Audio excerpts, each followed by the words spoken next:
The Echo in the Water, Part 1. The City of Angels and the Hotel of Fallen Ones. The Beast sat, squat and brooding on Main Street, a 15-story brick-and-mortar scar on the face of Los Angeles. To the tourists, the name Cecil Hotel might have meant nothing, just another budget-friendly stopover in a city that peddled dreams for a living. But to the city itself, to the cops and the coroners and the chroniclers of its dark heart, the Cecil was a monument to human misery. It was a vertical graveyard. Since its grand opening in 1927, its halls had been a silent witness to suicides, murders, and the kind of despair that seeps into the wallpaper and stains the carpets forever.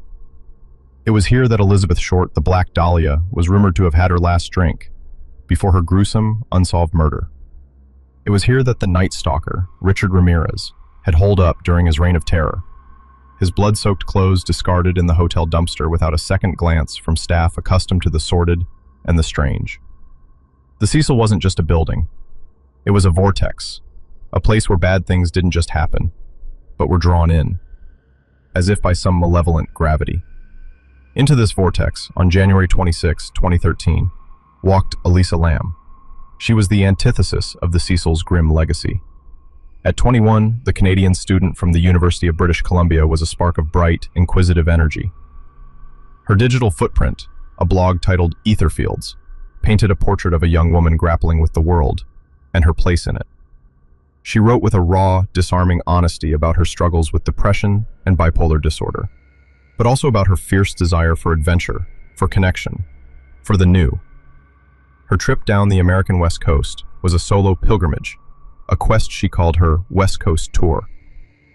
It was an act of courage, a defiance against the shadows in her own mind. Photos from her trip showed her beaming at the San Diego Zoo, full of life. Her blog posts were hopeful, filled with the nervous excitement of a traveler embracing the unknown. She was looking for stories, for experiences to fill the pages of her life. She was not looking for an ending. When she checked into the Cecil, she was initially placed in a shared fifth-floor dorm room, a common arrangement for budget-conscious travelers. But her stay there was brief. Her roommates, two other young women, soon complained to management. Their descriptions were vague but unsettling. They spoke of odd behavior, of Lam leaving strange, handwritten notes on their beds with messages like, "Go home," and "Get out." She would lock them out of the room, then demand a password to let them back in, a password that only she knew. There was no malice in it, they said, just a profound and disconcerting strangeness. After 2 days, management relocated her. She was given a private room on the same floor, room 506. Alone, in the heart of the Cecil. For Elisa, this might have been a relief, a space to herself, without the judgment of others. But in the long, dimly lit corridors of the Cecil, solitude could curdle into something else entirely. The hotel seemed to breathe around her, its history a low, constant hum beneath the floorboards. The thin walls offered little defense against the city's symphony of sirens and shouts, or the closer, more intimate sounds of the hotel itself. The groan of the ancient elevator, the sigh of the plumbing, the muffled arguments and desperate sobs from behind other closed doors. She spent her days exploring the city. She visited a bookstore called The Last Bookstore, buying books and music to send home to her family in Vancouver. The staff remembered her as cheerful, upbeat, and outgoing. She posted photos on her Tumblr, captioning them with a sense of wonder. She was, by all outward appearances, a young woman on the adventure of a lifetime. But at night, she would return to the Cecil. She would return to room 506. And as January bled into its final days, the city's angels seemed to turn their backs, leaving her alone with the hotel's demons. Her daily calls home to her parents, a comforting ritual she had maintained throughout her trip, suddenly stopped. The last day anyone spoke to her was January 31st. On that day, Elisa Lam, the bright spark of energy, the seeker of stories, vanished from the face of the earth. She was swallowed whole by the Cecil Hotel. Part 2. The Elevator Ghost. The disappearance of a tourist in a city of millions is, tragically, not a headline event. Not at first. For days, Elisa Lam was just a name on a missing persons report filed by her frantic parents, David and Yina Lam. They knew something was wrong. Their daughter, so meticulous about her daily check-ins, would never just go silent. The Los Angeles Police Department began a quiet, routine investigation. They searched room 506. Everything was in its place. Her wallet, her ID, her cell phone, the books she had bought, all left behind. There was no sign of a struggle, no note, no indication that she had planned to leave. It was as if she had stepped out for a moment and simply dissolved into the air. Police dogs were brought in. They sniffed their way through the hotel, their handlers watching for any sign of a trail. The dogs picked up her scent in her room and in the hallway, but then lost it. They were even taken to the roof, a place supposedly locked and alarmed. But the dogs found nothing, their whines and confusion only deepening the mystery. Detectives reviewed hours of security footage from the hotel's lobby and entrances. They saw her coming and going in the days before her disappearance, always alone. But on January 31st, there was no footage of her ever leaving the building. The conclusion was as simple as it was impossible. Wherever Elisa Lam was, she was still inside the Cecil Hotel. The search intensified. Every room was checked. Staff were interviewed. Guests were questioned. The investigators scoured every floor, every closet, every crawl space. They looked everywhere a person could conceivably be. They found nothing. The hotel, with its labyrinthine corridors and forgotten corners, held its silence. It was a brick-and-mortar sphinx, offering no answers. Weeks turned into a stalemate. The investigation was going nowhere. The Lam family was desperate. In a bid to generate public leads, the LAPD made a decision that would transform the case from a local mystery into a global obsession.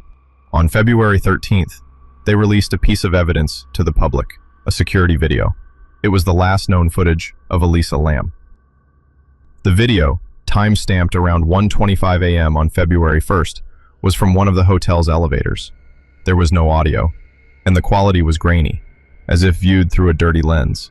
But what it showed was 4 minutes of pure, uncut, psychological horror. The clip begins. The elevator doors slide open. Elisa, dressed in a red hoodie over a gray t-shirt, steps in from the left. She looks almost skittish. She immediately leans forward and presses a series of buttons on the control panel. Multiple floors.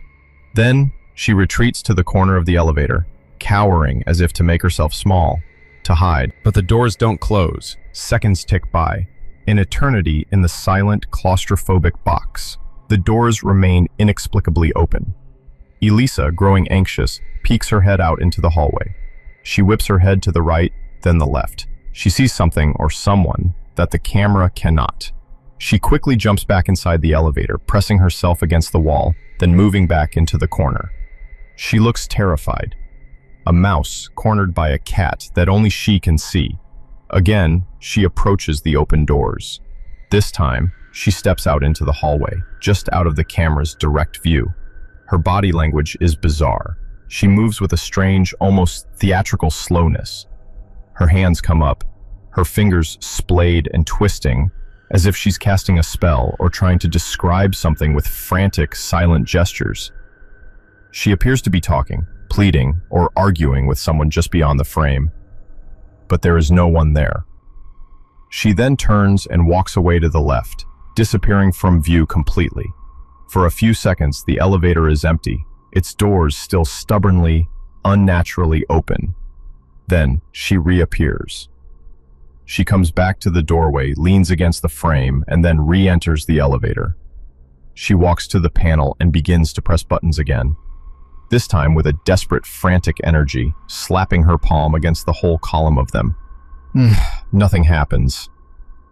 The elevator remains motionless, a metal coffin refusing to perform its function. Finally, with a sense of resignation, she leaves. She steps out into the hall, turns left, and shuffles away. Her posture is defeated. It is the last time anyone ever saw her. A few seconds after she's gone, the elevator doors finally slide shut.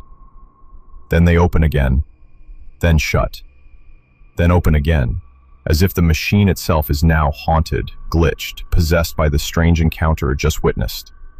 The video went viral. It was an internet wildfire, Watched by millions around the world, it became a digital Rorschach test for our deepest fears. Was she having a psychotic break, a symptom of her bipolar disorder? Or was she hiding from a pursuer, a killer who knew how to override the elevator's controls? Netizens became detectives. They dissected the video frame by frame. Some claimed to see the distorted reflection of another person in the elevator's mirrored panels. Others insisted the timestamp had been tampered with, that almost a full minute of footage was missing. The theories bloom like toxic flowers. She was playing the Korean elevator game, a ritual said to open a portal to another world. She was a mule for a drug deal gone wrong. She was a victim of a government mind control experiment. The most pervasive theory, fueled by the Cecil's sordid history, was that she had encountered something not of this world, the ghost of a past victim, a malevolent entity that haunted the halls. Her strange dance-like movements, her conversation with the air, it was the classic image of a person tormented by a paranormal force. The video was meant to bring answers. Instead, it created a monster of speculation, a modern-day myth. It gave Elisa's disappearance a face, but it was the face of a ghost, a glitch in reality, forever trapped in that grainy, silent 4-minute loop of terror. Part 3, The Tainted Water. While the internet was consumed by ghosts and conspiracies, life, or a version of it, continued at the Cecil Hotel. Tourists and long-term residents, many of them on the fringes of society, came and went. They were largely unaware of the missing girl, or if they were, it was a distant, abstract story from the news. They were more concerned with the practicalities of their stay, and for several days in mid-February, a new and unpleasant problem arose: the water.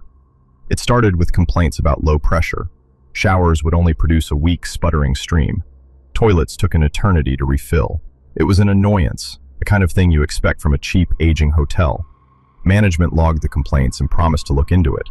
But then the nature of the complaints shifted. A British couple, Michael and Sabina Baugh, who had been staying at the hotel for 8 days, were among the first to notice something more sinister. The water that came from the tap had a strange brownish tint. It was a funny, sweet, disgusting taste. Sabina would later recall, "It's a very strange taste, I can barely describe it." At first they thought it was just the old pipes, the peculiar flavor of Los Angeles water. They tried not to think about it. They used it to shower, to brush their teeth. For a brief moment one morning, when the water ran black for a few seconds before clearing, they felt a spike of real alarm, but it passed. Other guests reported the same thing. The water was discolored, foul-smelling, and had a slick, almost oily texture. They complained to the front desk. "We have a problem with the water," they'd say. The staff, overworked and underpaid, would nod, placate them, and say a maintenance man would check it out.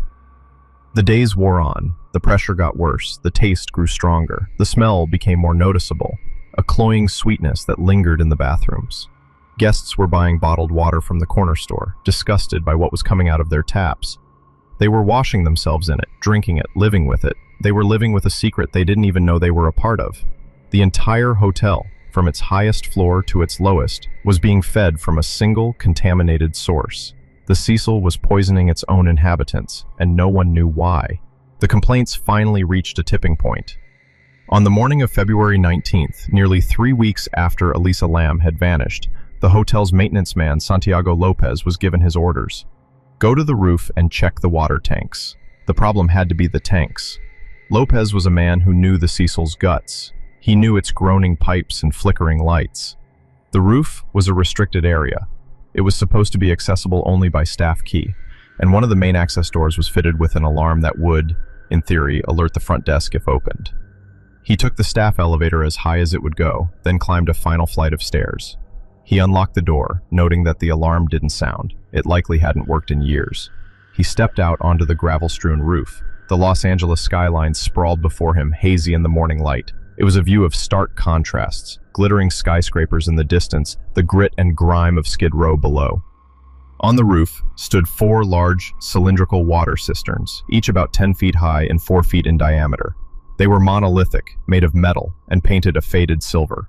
They held the hotel's water supply, the lifeblood for its hundreds of rooms. Lopez climbed the fixed ladder on the side of the main tank, the one that supplied the guest rooms. He carried his tools, expecting to find a faulty pump or a blocked valve. He reached the top and peered at the lid. It was a heavy, circular metal hatch. He noticed it was unlatched and slightly ajar. Strange. He was sure he'd been the last one up here, and he always secured them. He braced himself and pulled the heavy lid open. A wave of putrid air hit him in the face. It was a thick, gag-inducing stench of rot and decay, a smell so profoundly wrong that his stomach lurched. He recoiled, his hand flying to his mouth. He peered over the edge, down into the dark water inside the tank. At first, he couldn't process what he was seeing. Something was floating about a foot below the surface. It was pale and indistinct in the murky gloom. He squinted, his mind refusing to connect the shape with the smell. Then his eyes adjusted.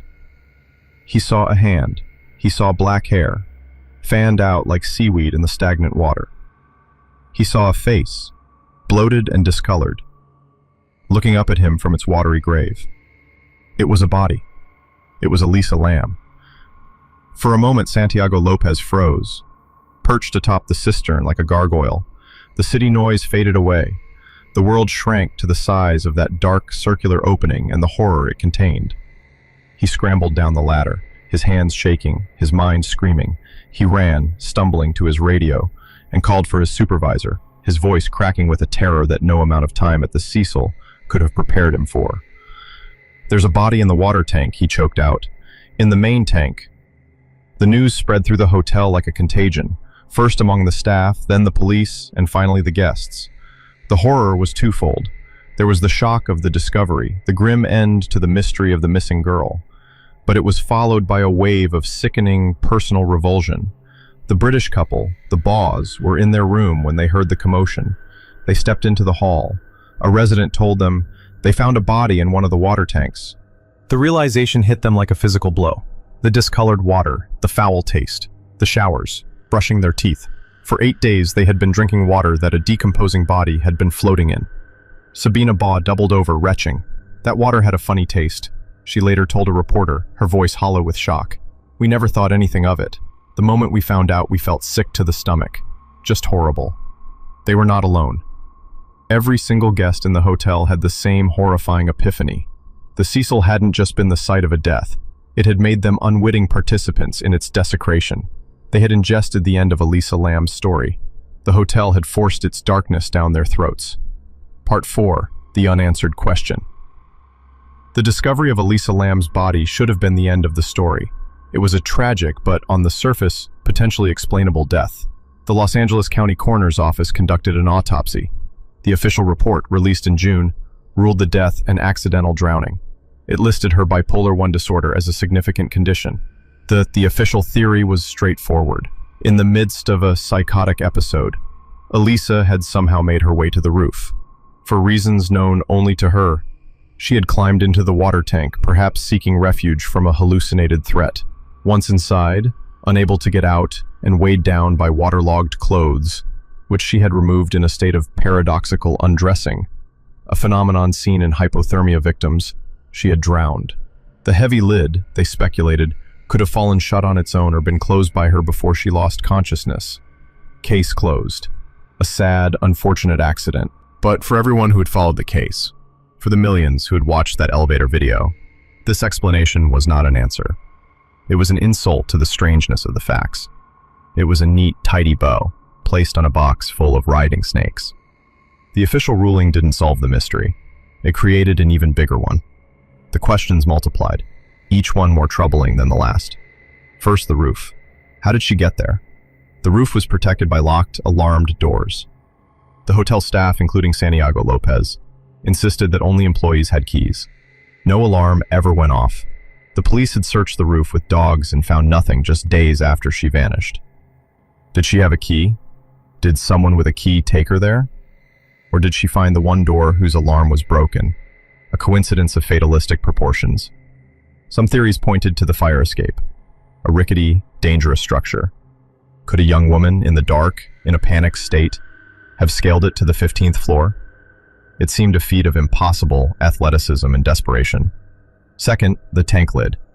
The cisterns were enormous. The lid to get inside was a heavy, cumbersome piece of metal. Could the petite, 5'4" Elisa have lifted it by herself? Santiago Lopez, the maintenance man, had needed to use force to open it. And even if she could open it, the most confounding question remained. How did she close it from the inside? If she had climbed in and the lid had fallen shut, it would have been latched. But Lopez found it unlatched. If she closed it herself after getting in, it begged the question, why? Why plunge yourself into total darkness in a tank of cold water? It defies every instinct of self-preservation, even in a state of psychosis. Third, her body. She was found naked. Her clothes, the same red hoodie and shorts from the elevator video, were found in the tank with her, floating in the water. The coroner's report noted they appeared to be covered in a sand-like particulate. Her watch and room key were also found with the clothes. The paradoxical undressing theory was offered, but that's typically associated with the final stages of freezing to death on land. In a tank of 50-degree water, would the same process occur? Furthermore, the initial toxicology report was perplexing. It found traces of her prescription medications, but only at levels that suggested she had been taking them as prescribed, not that she had overdosed. More confusingly, it found no trace of illegal drugs or alcohol. This seemed to contradict the idea of a wild, out-of-control psychotic episode. It painted a picture of someone who was, at least chemically, in a state of relative normalcy. Fourth, the state of the body. The coroner's report found no evidence of physical trauma, no signs of assault or foul play. This was used to support the accident theory. But critics pointed out that a body submerged in water for nearly 3 weeks would have decomposed significantly, potentially obscuring subtle signs of a struggle, such as bruises or ligature marks from being held under. The lack of evidence was not necessarily evidence of its absence. These questions created a vacuum, and into that vacuum rushed the same tide of speculation that had followed the elevator video, now amplified tenfold. The internet sleuths went into overdrive. They discovered a bizarre coincidence, a 2005 Japanese horror film called Dark Water, which featured an eerily similar plot involving a young girl who drowns in a rooftop water tank, and whose ghost later haunts the apartment building, manifesting as discolored, foul-tasting water from the taps. Another thread pointed to a deadly strain of tuberculosis that had recently broken out on Skid Row, right near the hotel. The test kit used to diagnose this particular strain, its name was Lam Elisa. Coincidence, or something more? The Cecil Hotel itself became the prime suspect. The building's history was too dark, too dense with tragedy to be ignored. Was it possible that the hotel was more than just a building? Was it a sick place? An entity that fed on the vulnerable? Had it chosen Elisa Lam, sensing her fragility, and driven her to her death? In this telling, the elevator wasn't just malfunctioning, it was toying with her. The unseen person she was talking to wasn't a hallucination, it was a specter, a phantom resident of the Cecil. The most grounded and perhaps most terrifying theory was that of human intervention. A hotel employee or another guest who knew the building's secrets, someone who could navigate its restricted areas, disable its alarms, and overpower a young woman without leaving a mark. Someone who could lead her to the roof, force her into that tank, and walk away, melting back into the hotel's anonymity. In this scenario, the elevator video shows her hiding from a real person. Her erratic behavior a mix of fear and a desperate, confusing attempt to placate her tormentor. The LAPD quietly closed the case. For them, the official story stood. But for the rest of the world, the story of Elisa Lam remains wide open. Part 5. The Legacy of the Void. In the aftermath, the Cecil Hotel attempted to exorcise its demons through the most modern of rituals, rebranding. It was eventually sold, and parts of it were renovated and relaunched under a new, hipper name, Stay on Main, an attempt to bury its bloody past under a veneer of boutique chic. But a name change couldn't wash away the stain. The Cecil remains the Cecil, a landmark of urban decay and a touchstone for paranormal enthusiasts and true crime fanatics. The water tanks were drained, cleaned, and replaced. Lawsuits were filed by former guests against the hotel, settling out of court for undisclosed sums. The Lam family retreated into a private grief, having lost their daughter to a mystery that offered them no peace, no closure, only a collection of haunting images and impossible questions. Elisa Lam's own voice, her blog, became her epitaph. Her final posts are chilling to read in hindsight. One quote she posted, from the author Chuck Palahniuk, reads, "You're always haunted by the idea you're wasting your life." She was anything but. She was chasing life, trying to wring every drop of experience from it. Her story endures, not because we know what happened, but precisely because we don't. It is a perfect modern ghost story, born of the digital age. The grainy security footage is our flickering candle in a dark room. The global network of online forums is our campfire, around which we gather to share our theories and our fears. The tragedy of Elisa Lam is a void. The official explanation is a flimsy covering stretched over a chasm of doubt. We are left to stare into that chasm and populate it with our own nightmares. The supernatural, the criminally depraved, the terrifying fragility of the human mind. Was she a victim of her own illness, a random casualty of a sick building, or the target of a predator who vanished without a trace? Perhaps the truest horror of her story is that all of these possibilities are, in their own way, equally terrifying. She came to the City of Angels looking for connection and adventure. Instead, she found an incomprehensible solitude. She was swallowed by a concrete monster, and her final, silent screams were dissolved in the water that gave the hotel its life. Her echo remains there in the dark history of the Cecil's halls, in the 4 minutes of that ghostly elevator video, and in the unanswerable question that hangs in the air like a foul taste. What happened to Elisa Lam on the roof? It's a question that, perhaps, was never meant to be answered, leaving her story to haunt us forever. A chilling testament to the fact that sometimes the deepest darkness is found not in the answers we find, but in the terrifying, absolute silence of their absence.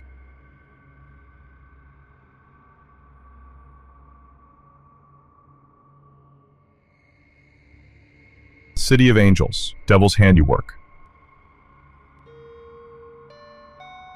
The city of Los Angeles in the winter of 1947 was a mirage, shimmering with promise. The war was over, the boys were home, and Hollywood was a relentless dream factory, churning out celluloid fantasies for a nation desperate to believe in happy endings.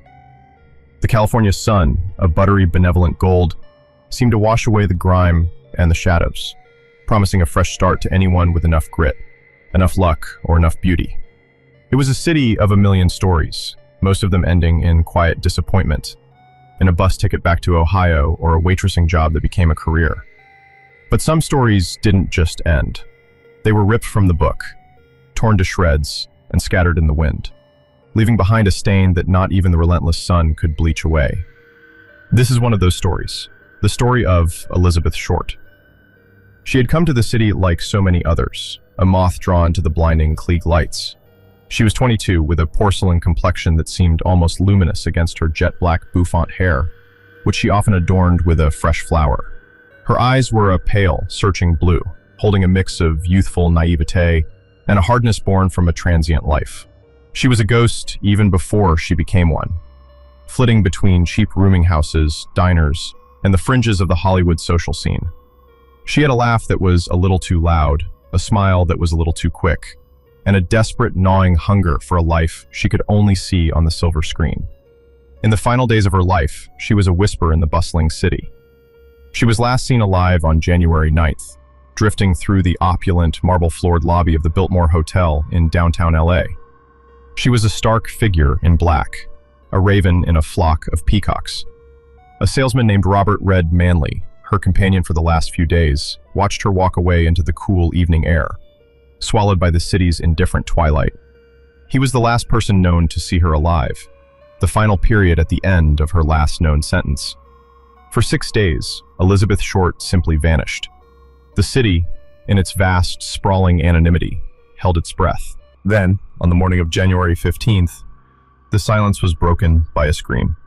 The Discovery Limer Park was a new, respectable suburb, a checkerboard of neat little houses and manicured lawns, still bearing the scent of fresh lumber and wet paint. It was the epitome of the post-war American dream. On the block of Norton Avenue, between 39th and Coliseum, lay a vacant lot, a scar of untamed earth and weeds, awaiting its turn for development. Betty Bersinger was pushing her 3-year-old daughter in a stroller on her way to a shoe repair shop.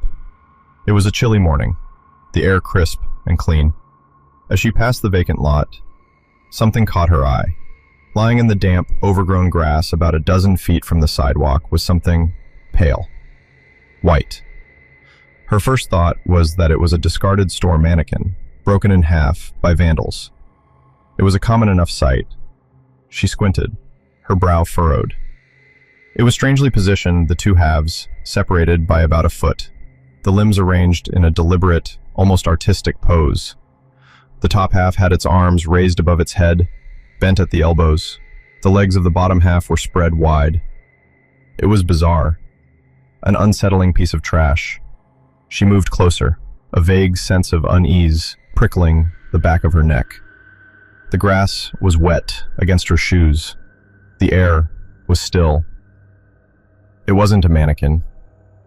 Mannequins were smooth, lifeless plastic. This had the unmistakable texture and pallor of human flesh. A waxy, bloodless white, like a marble statue left out in the rain. Her mind reeled, refusing to process the image. Denial is a powerful, merciful shield. It had to be a mannequin. It had to be. Then she saw the face. Even from a distance, she could see that the mouth was wrong. It was stretched impossibly wide from ear to ear, a grotesque, fixed smile carved into the cheeks. A Glasgow smile. A wound that wasn't a wound, but a gaping, lipless grin of pure horror. The shield of denial shattered into a million pieces. A tidal wave of nausea and terror crashed over her. This was not a mannequin. This was a woman.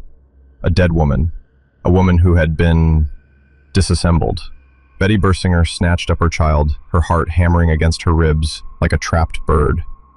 She ran, her feet stumbling, to the nearest house, her own scream finally tearing from her throat, a raw, ragged sound that rent the quiet suburban morning. She didn't know it yet, but her scream was the opening bell for the most sensational, depraved, and enduring murder mystery in Los Angeles history. The Investigation, a portrait of hell.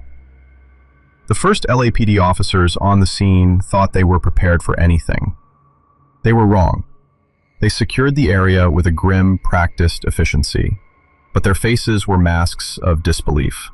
The press, smelling blood in the water, descended like a pack of starving wolves, their flashbulbs popping in the gray morning light. A macabre, strobing effect that made the scene feel even more unreal. Detectives Harry Hansen and Finis Brown of the Homicide Division were assigned the case.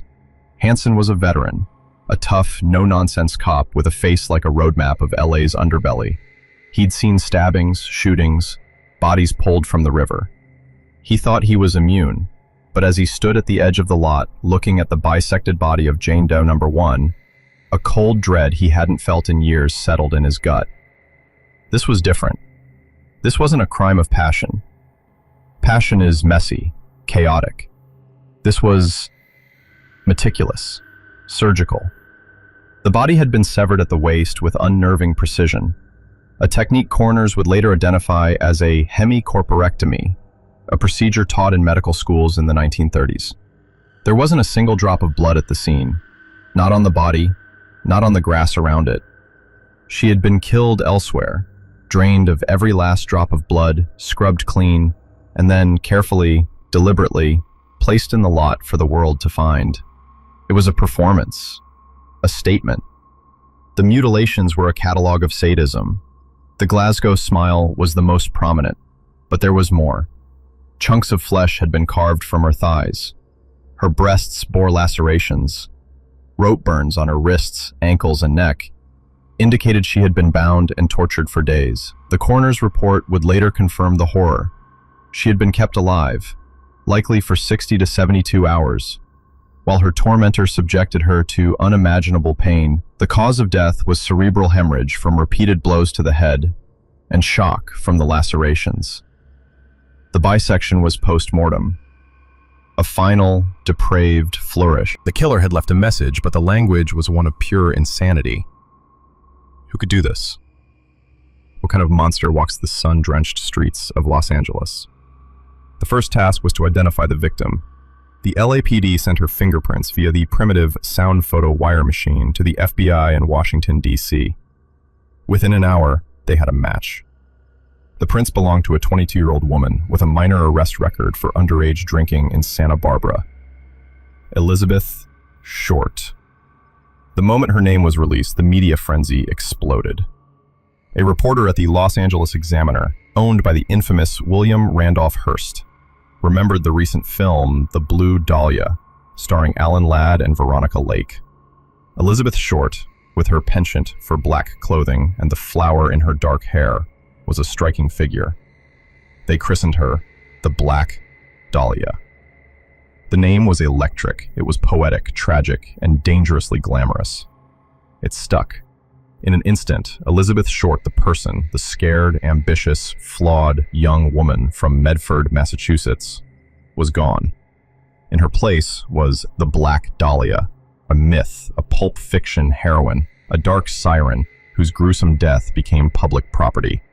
Her life story was sensationalized, her character assassinated. The papers painted her as a promiscuous tease, a man-crazy B-girl who wandered from bar to bar, luring men to their doom, only to meet her own. It was a classic case of blaming the victim, a way for a shocked public to make sense of the senseless. If she was a bad girl, then perhaps she had invited this horror upon herself. It was a comforting lie. A labyrinth of suspects and lies. The investigation became a circus. The LAPD was overwhelmed. They interviewed hundreds of men. Every jealous lover, jilted suitor, and casual acquaintance was dragged into the spotlight. The case files swelled to thousands of pages, a monument to frustration. The first major suspect was Red Manley, the married salesman who had dropped her off at the Biltmore. He was located in San Diego and brought in for intense questioning. He broke down terrified, but his story remained consistent. He had picked her up, they'd spent a few platonic days together, and he dropped her off. After passing a polygraph test, he was cleared. But the ordeal left him a broken man, forever known as the last man to see the Black Dahlia alive. As the weeks turned into months, the list of potential killers grew, a gallery of LA's dark and powerful. There was Mark Hansen, a wealthy nightclub and theater owner in his 50s. Elizabeth had lived for a time in a rooming house he owned, alongside several other young women. His interest in her seemed to border on obsession. She had rejected his advances, and he was known to have a temper. After her death, he became a prime suspect. Did he kill her in a jealous rage? The police questioned him extensively, but there was no physical evidence linking him to the crime. He remained a shadowy figure in the background, a man with the means and, perhaps, the motive. Then, on January 24th, 9 days after the discovery of the body, the case took a bizarre and theatrical turn. James Richardson, the editor of the Examiner, received a phone call. A man with a soft, calm voice spoke. "I'm turning myself in for the Dahlia killing," he said, "but not until the police chase me a bit." He then said he would mail some of the victim's belongings to the paper. The next day, a package arrived. It had been carefully assembled. Inside, nestled in cotton, was Elizabeth Short's social security card, her birth certificate, some photographs, and an address book with the name Mark Hansen embossed on the cover. The chilling part? Have changed my mind. You would not give me a fair deal. Dahlia killing was justified. The press dubbed the sender the Black Dahlia Avenger. He was playing a game with the police and the city, a phantom who reveled in the chaos he had created. Was this the killer? A cunning and arrogant monster enjoying his infamy from the shadows? Or was it a cruel prankster, a crank seeking attention? The police couldn't be sure. The letters led nowhere. The trail went cold. The investigation became a quagmire. Over 60 people, mostly men, confessed to the murder. Each one was investigated and ultimately dismissed as a mentally disturbed publicity seeker. The city seemed to be suffering from a collective psychosis, a morbid obsession that drew out the darkest impulses of its citizens. The Black Dahlia case was no longer just a murder investigation. It was a mirror reflecting the hidden sickness of the City of Angels. For the detectives, it was a nightmare. Every lead turned into a dead end. Every promising suspect had an alibi. Every clue seemed to be a deliberate red herring. The killer was a ghost, a phantom who had performed his masterpiece of butchery and then simply vanished, leaving behind only a bisected corpse and a city frozen in fear. The doctor's house. Years turned into decades. The case files gathered dust. The detectives involved grew old and died, haunted to their last days by the face of the girl and the vacant lot. The Black Dahlia murder passed from fact into legend, a campfire story told by the city about itself. But the ghost of Elizabeth Short would not rest. And in the late 1990s, a new and terrifying theory emerged, one that pointed not to a jealous suitor or a random sadist, but to a man who had been hiding in plain sight. A brilliant, sophisticated, and utterly depraved medical doctor. His name was Dr. George Hodel. The theory was brought forth by the most unlikely of sources. Hodel's own son, Steve Hodel, a retired LAPD homicide detective. After his father's death, Steve discovered an old photo album. In it were two pictures of a dark-haired young woman he did not recognize. The resemblance to Elizabeth Short was uncanny. A chilling suspicion took root in his mind, and he began to use his detective skills to investigate his own father. What he uncovered was a descent into a personal hell. Dr. George Hodel was a genius, with an IQ of 186. He was a child prodigy who entered Caltech at 15. He was also a man of immense appetites and dark secrets. He was a prominent physician who specialized in venereal diseases, giving him access to the city's underbelly. He was also a fixture in LA's avant-garde art scene, friends with surrealist artists like Man Ray, whose work often featured dismembered female forms, eerily reminiscent of the Dahlia crime scene.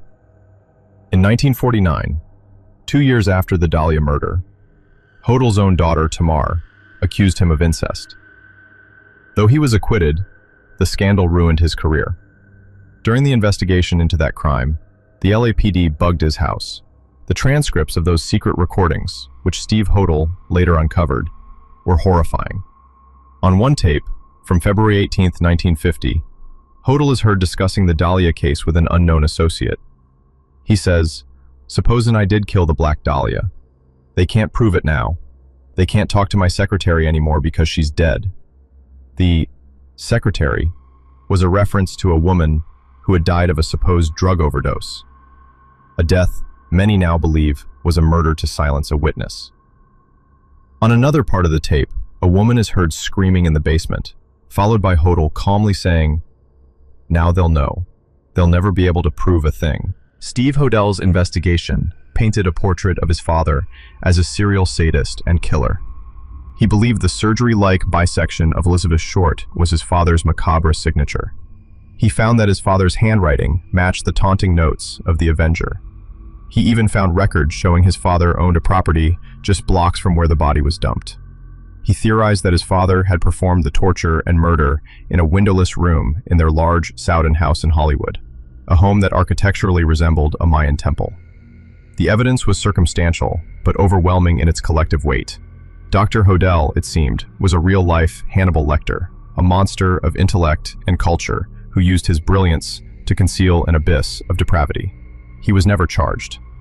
Shortly after the LAPD bugged his house, he abruptly left the country, living in Asia for 40 years, before returning to the US, where he died in 1999, taking his secrets to the grave. The LAPD, perhaps embarrassed that they had a prime suspect under their noses and let him slip away, never officially reopened the case, based on Steve Hodel's findings. The echoes today, the Leimert Park lot where Elizabeth Short's body was found, is just another suburban house on just another quiet street.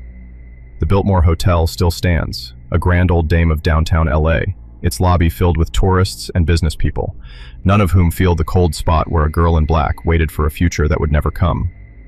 The story of the Black Dahlia is no longer about the search for a killer. The killer is likely long dead, an old man who passed away in his bed. His hands, the hands that wielded the knife, that scrubbed the blood, that typed the taunting letters, never brought to justice. No, the story's about the ghost of Elizabeth Short, a young woman whose identity was stolen from her twice, first by her killer, and then by the myth-making machine that turned her into a cautionary tale. Her murder exposed the rotten core beneath the glamorous skin of post-war Los Angeles. A city built on dreams that could, in the blink of an eye, curdle into the most horrific of nightmares. She remains LA's most famous ghost, a symbol of innocence lost and evil unpunished. Her case is a gaping wound in the city's history, a question mark that hangs forever in the smoggy air. Who killed the Black Dahlia? The answer, like the killer himself, dissolved into the sprawling, sun-bleached indifference of the city he called home. He was a phantom surgeon, a devil in a fedora, a whisper in the dark. He was anyone, and he was everyone, and he got away with it. That, perhaps, is the most horrifying part of the story. The monster won. And somewhere, in the endless labyrinth of the city, his handiwork remains the final, terrible word.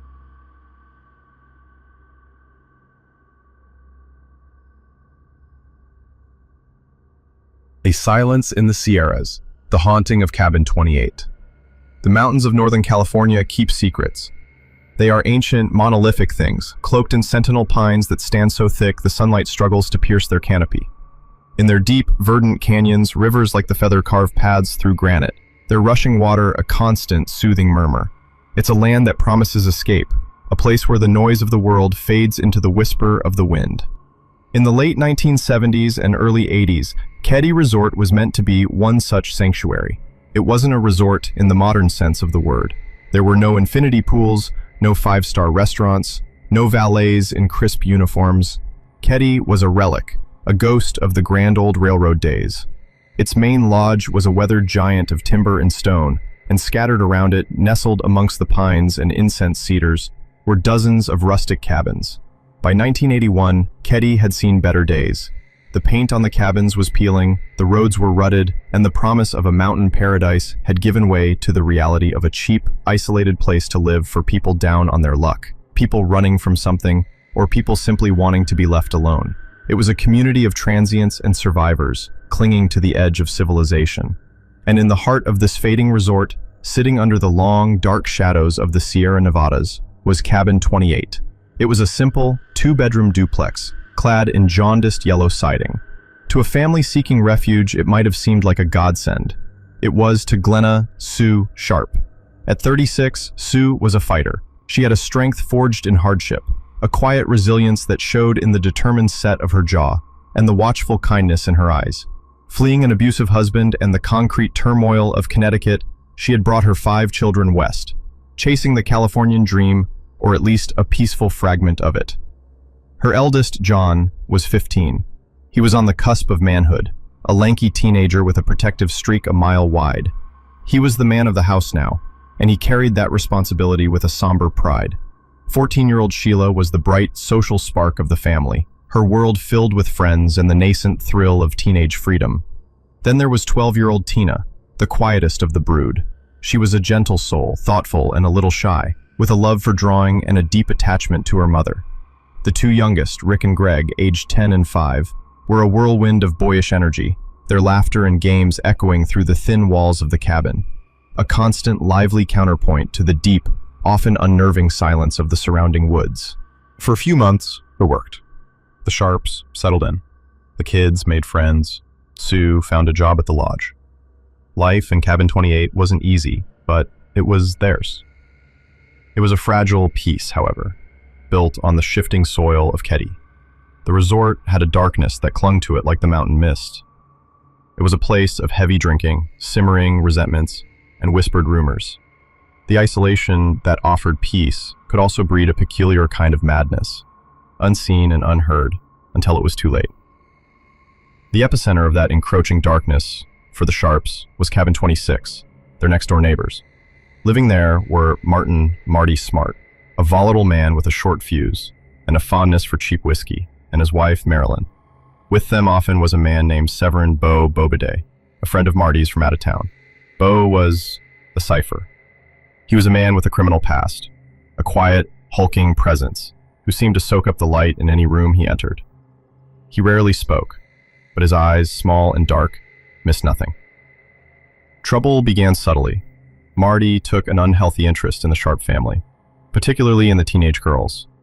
His friendliness was laced with something predatory, a slick veneer that Sue's maternal instincts immediately recognized as a threat.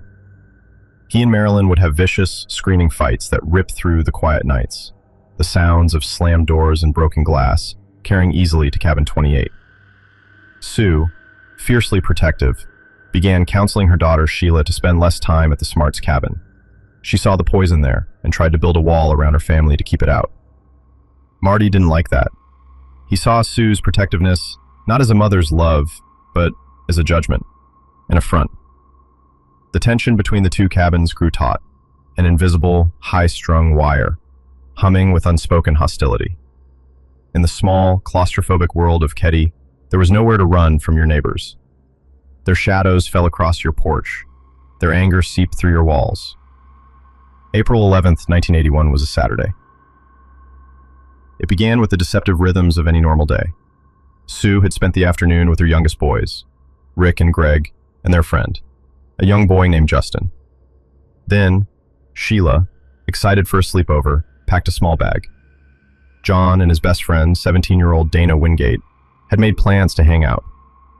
Dana was a familiar face in cabin 28, a good-natured kid who was going through his own troubles at home and often found a second family with the Sharps. As the afternoon sun began its slow descent behind the jagged peaks of the Sierras, casting the valley in a cool blue twilight, the pieces of the night began to move into place, like actors taking their positions for the final bloody act of a play they didn't know they were in.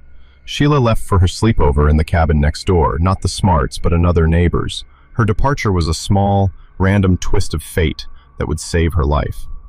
Around 8 p.m., Sue walked Justin home. The air was cold, sharp with the scent of pine and damp earth. The stars were beginning to emerge, cold and distant diamonds scattered across an ink-black sky. When she returned to cabin 28, John and Dana were there, watching TV. Tina was in her bedroom, likely reading or drawing.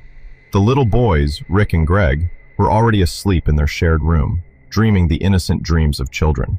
The cabin was a small bubble of warmth and light against the vast, encroaching darkness of the woods. But the darkness was not just outside, it was next door. Earlier that evening, Marty Smart and Bo Bubade had been at a local bar, the Back Door. They drank. They left around 11 p.m. No one knows for certain what was said between them, what dark seed of an idea was planted and watered with whiskey and resentment. But they were seen. And then, they were gone. Marilyn Smart, wanting to escape the inevitable drunken rage of her husband, had gone to a neighbor's. She left Marty and Bo alone, two men simmering with their own private demons, just a few feet away from the Sharp family. The night deepened. The last light from the cabin windows winked out. The resort fell into a profound silence, broken only by the sigh of the wind through the pines and the distant rush of the river. It was a perfect stage for horror. What happened next inside cabin 28 can only be pieced together from the carnage left behind. It was not a clean, swift act of violence. It was a frenzy, an explosion of rage so primal and unrestrained, it defied comprehension. It was a storm of hate. Perhaps it started with a knock. Perhaps Marty, fueled by alcohol and a sense of grievance, went over to confront Sue. Perhaps Bo was with him, a silent, menacing backup. The argument may have escalated quickly. A shove, a shout, and then the first blow. The weapons were crude, visceral things, a claw hammer, a steak knife. The killers brought with them rolls of medical tape and electrical wire, instruments not just of bondage, but of psychological warfare. The living room became an abattoir. Sue fought. The defensive wounds on her hands would later tell the story of a mother fighting with every last ounce of her strength to protect her children. She was stabbed, bludgeoned, and gagged with her own underwear, taped brutally into her mouth.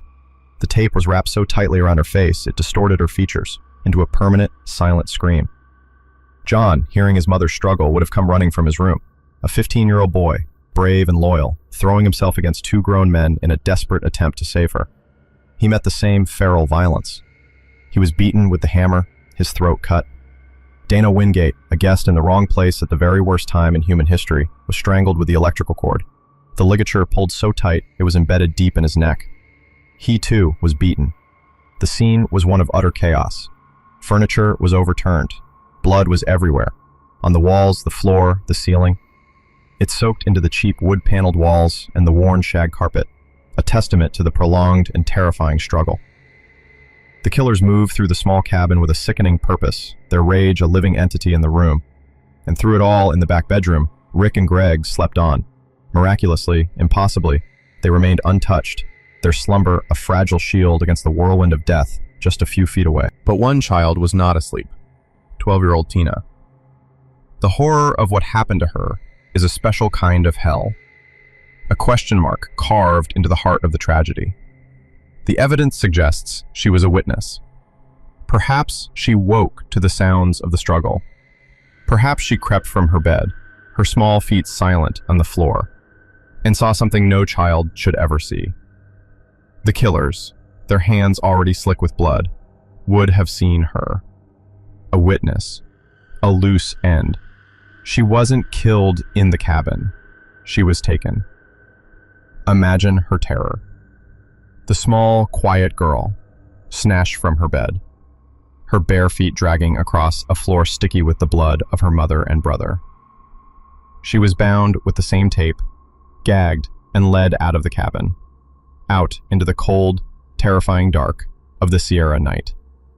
A ghost, spirited away into the whispering pines. Her fate, a terrible, dangling secret. After the whirlwind of violence, an unnatural silence fell over Cabin 28. The killers, their fury spent, simply vanished back into the night, leaving behind a tableau of unimaginable horror. Inside, 3 people lay dead or dying. 2 small boys slept on, oblivious, and 1 little girl was gone. The wind soughed through the trees, carrying with it no answers, only the chill of the grave. The sun rose on the morning of April 12th, a Sunday. It was a beautiful spring morning. The light, crisp and golden, filtered through the pines, dappling the ground. It was a day for church, for family breakfast, for lazy comfort. But for Sheila Sharp, it was the day her world ended. Around 7:45 a.m., she left the neighbor's cabin and walked the few familiar yards to her own front door. She noticed immediately that something was wrong. The door was unlocked. A strange, metallic odor hung in the air, thick and cloying. It was the smell of a slaughterhouse. She pushed the door open and stepped inside. The world tilted on its axis. The living room was a nightmare landscape. Furniture was shattered and overturned. The walls were painted in streaks and splashes of a dark, rust-colored red. And on the floor, tangled together in a grotesque parody of an embrace, were 3 bodies. Her mind couldn't process it at first. It was a scene from a horror movie, too gruesome, too impossible to be real. She saw the pale, still form of her brother, John. She saw another figure, who she would later learn was Dana. And she saw her mother, Sue, bound and broken on the floor. Their bodies were tied together with the white electrical wire. A scream built in her throat, a raw primal sound of pure terror and grief that tore through the morning calm of Ketty. She stumbled backward out of the house of horrors, her mind reeling. She ran, screaming, back to the neighbor's cabin.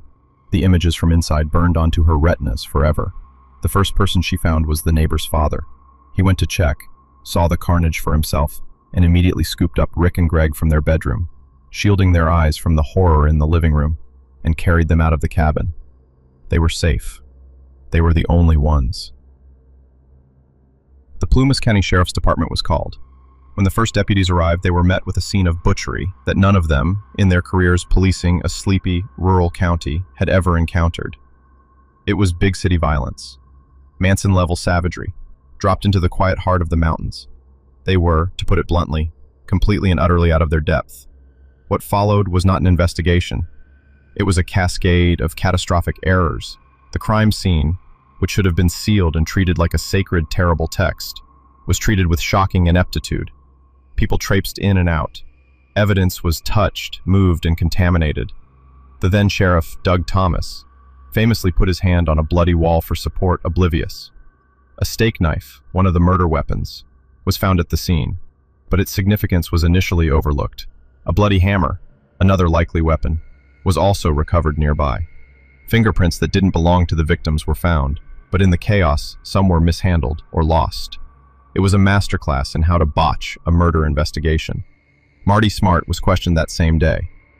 He was bizarrely calm, almost nonchalant. He claimed he'd been at the bar with Bo, came home, and found his wife gone.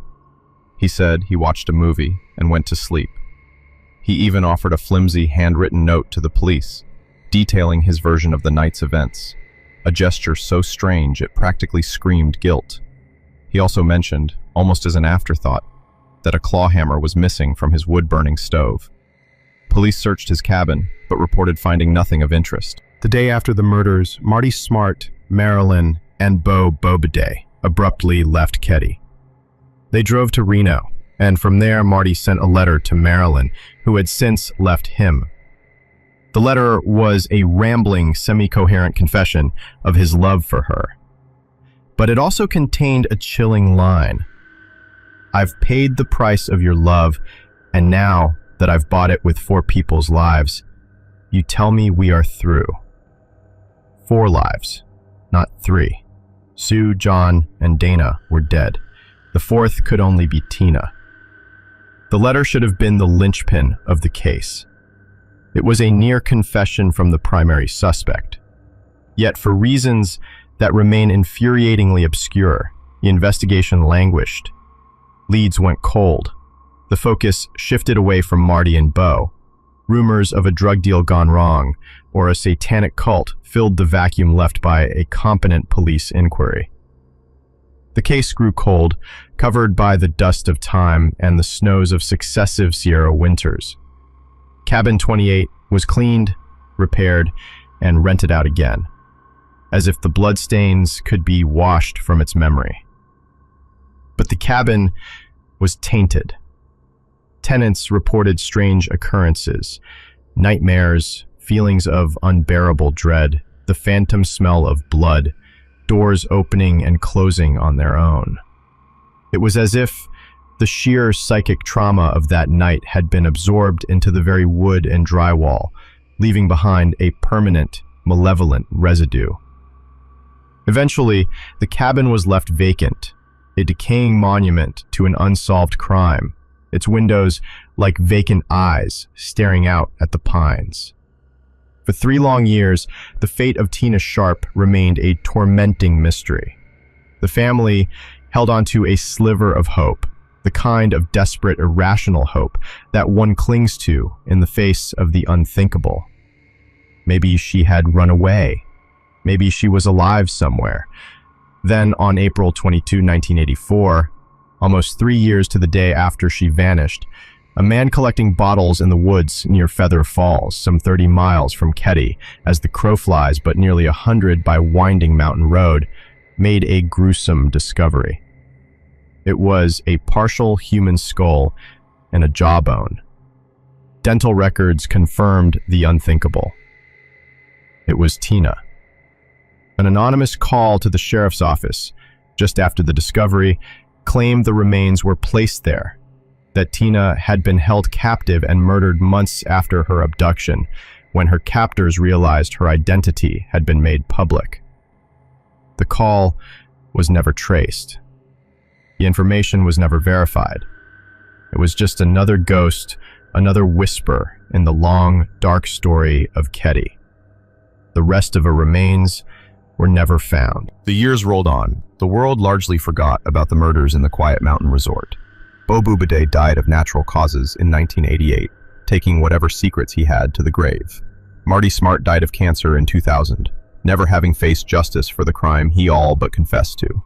But secrets, especially those soaked in blood, have a way of clawing their way to the surface.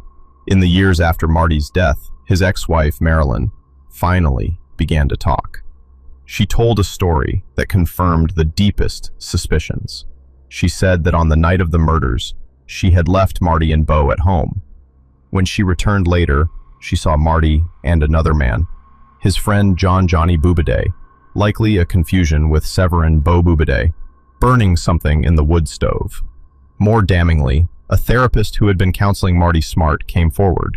He claimed Marty had confessed to him, admitting that he had killed Sue Sharp because she was trying to convince Marilyn to leave him. He said Dana and the kids had simply gotten in the way. In this confession, Marty allegedly admitted that after killing the others, he took Tina to the back of the cabin and killed her there, a detail that contradicted all other evidence. Was it a lie, a false memory, or another twisted piece of a puzzle that would never be whole? In 2013, a new sheriff, Greg Hagwood, took office in Plumas County. Haunted by the county's most infamous cold case, he officially reopened the investigation. New technologies were brought to bear on old evidence. The hammer Marty Smart had claimed was missing was found in a local pond in 2016, and forensics confirmed it was a likely murder weapon. Investigators re-interviewed witnesses, sifting through the decades of rumor and fear. They now believe that Marty and Bo did not act alone. There may have been a third or even a fourth person involved. They believe the motive was intensely personal. Marty Smart's obsessive rage at Sue Sharp for interfering in his life. The others were collateral damage in his explosion of violence.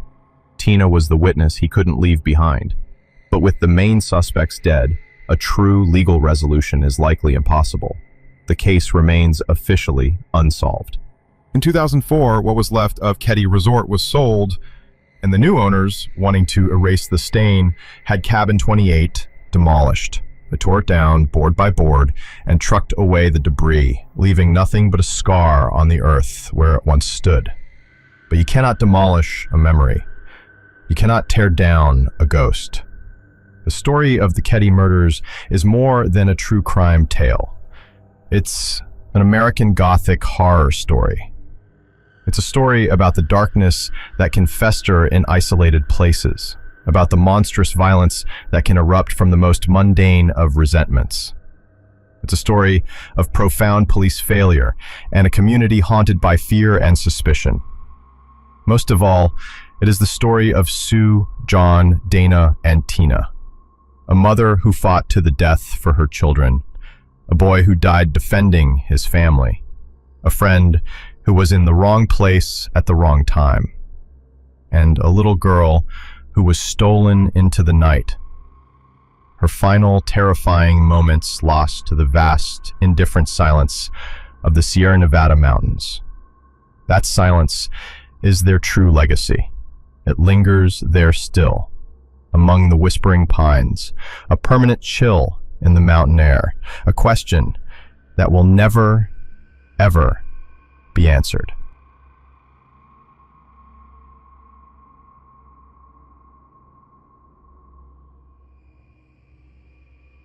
Where the Road Ends, a true story of the Yuba County Five.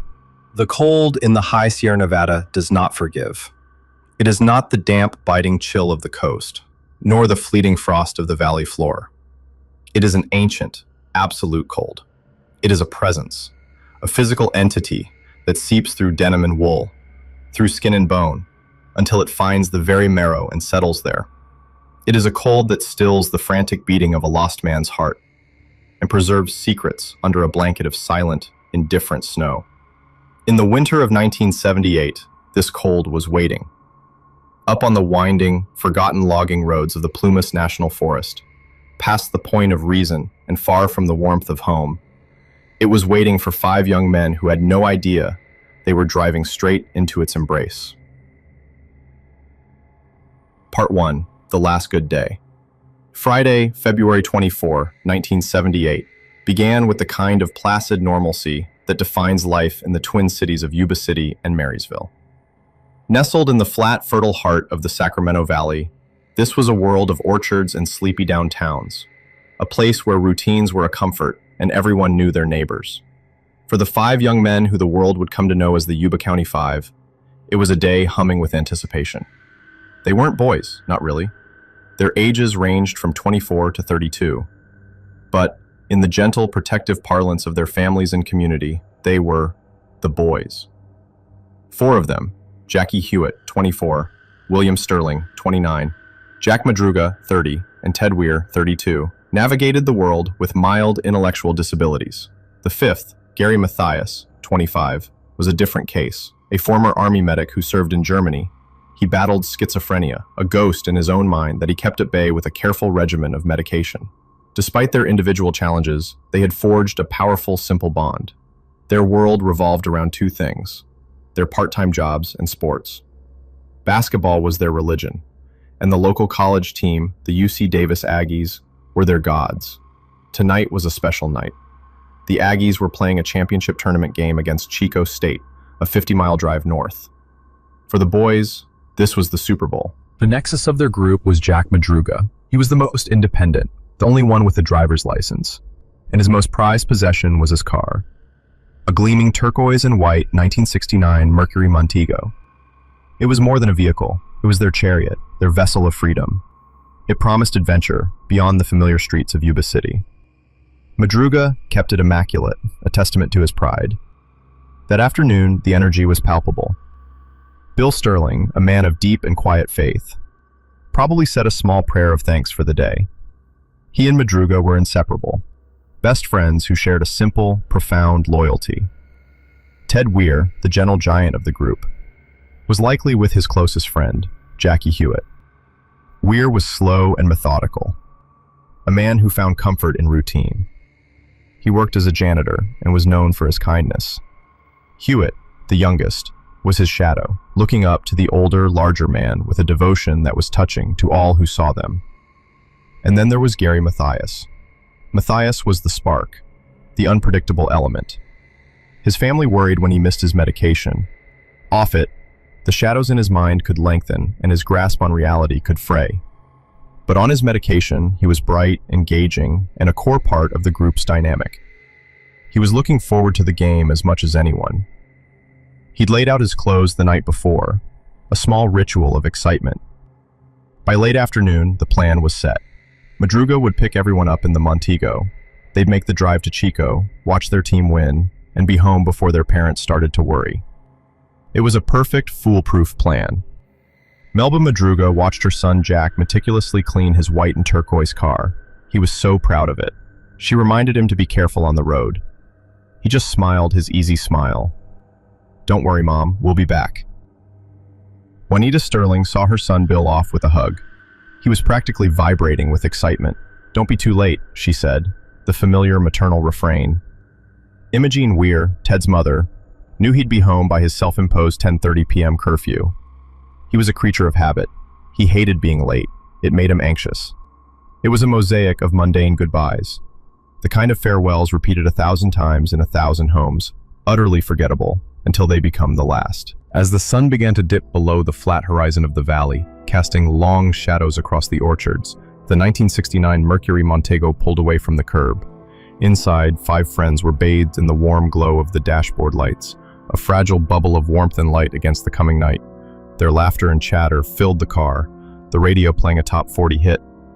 They were heading north on Highway 70, towards the bright lights of the stadium in Chico, on a road they knew as well as the back of their own hands. They were on their way to a basketball game. They were on their way home, except they weren't. They were on a road to somewhere else entirely, a place not found on any map. Part 2. The Wrong Turn. The Chico State Gymnasium was a cauldron of noise and light. The squeak of sneakers on polished wood, the roar of the crowd, the sharp blast of the referee's whistle, it was everything the boys had hoped for. They watched the game, cheered for the Aggies, and shared in the collective energy of the crowd. When the final buzzer sounded just after 10 p.m., their team had lost a heartbreaker by 1 point. Disappointed but still buzzing from the excitement, they piled back into the Montego. The night was still young. Their first and last stop was the Bears Market in downtown Chico. Ted Weir, a man of large appetites and simple pleasures, led the charge.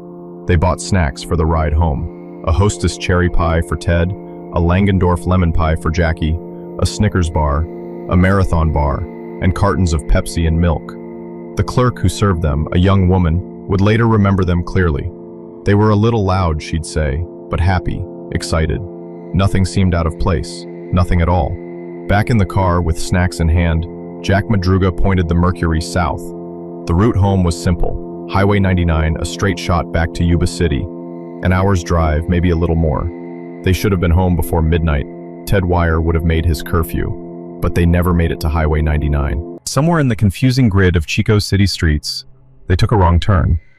Or perhaps it wasn't a wrong turn. Perhaps it was a deliberate one. This is the first dark heart of the mystery. The point where the story veers off the map of logic. Instead of heading south, the turquoise and white Montego turned east, towards the mountains, towards the Sierra Nevada, looming like a great black wall against the starry sky. What happened inside that car? What conversation, what impulse, what fear could have prompted such a profound deviation? Imagine the scene.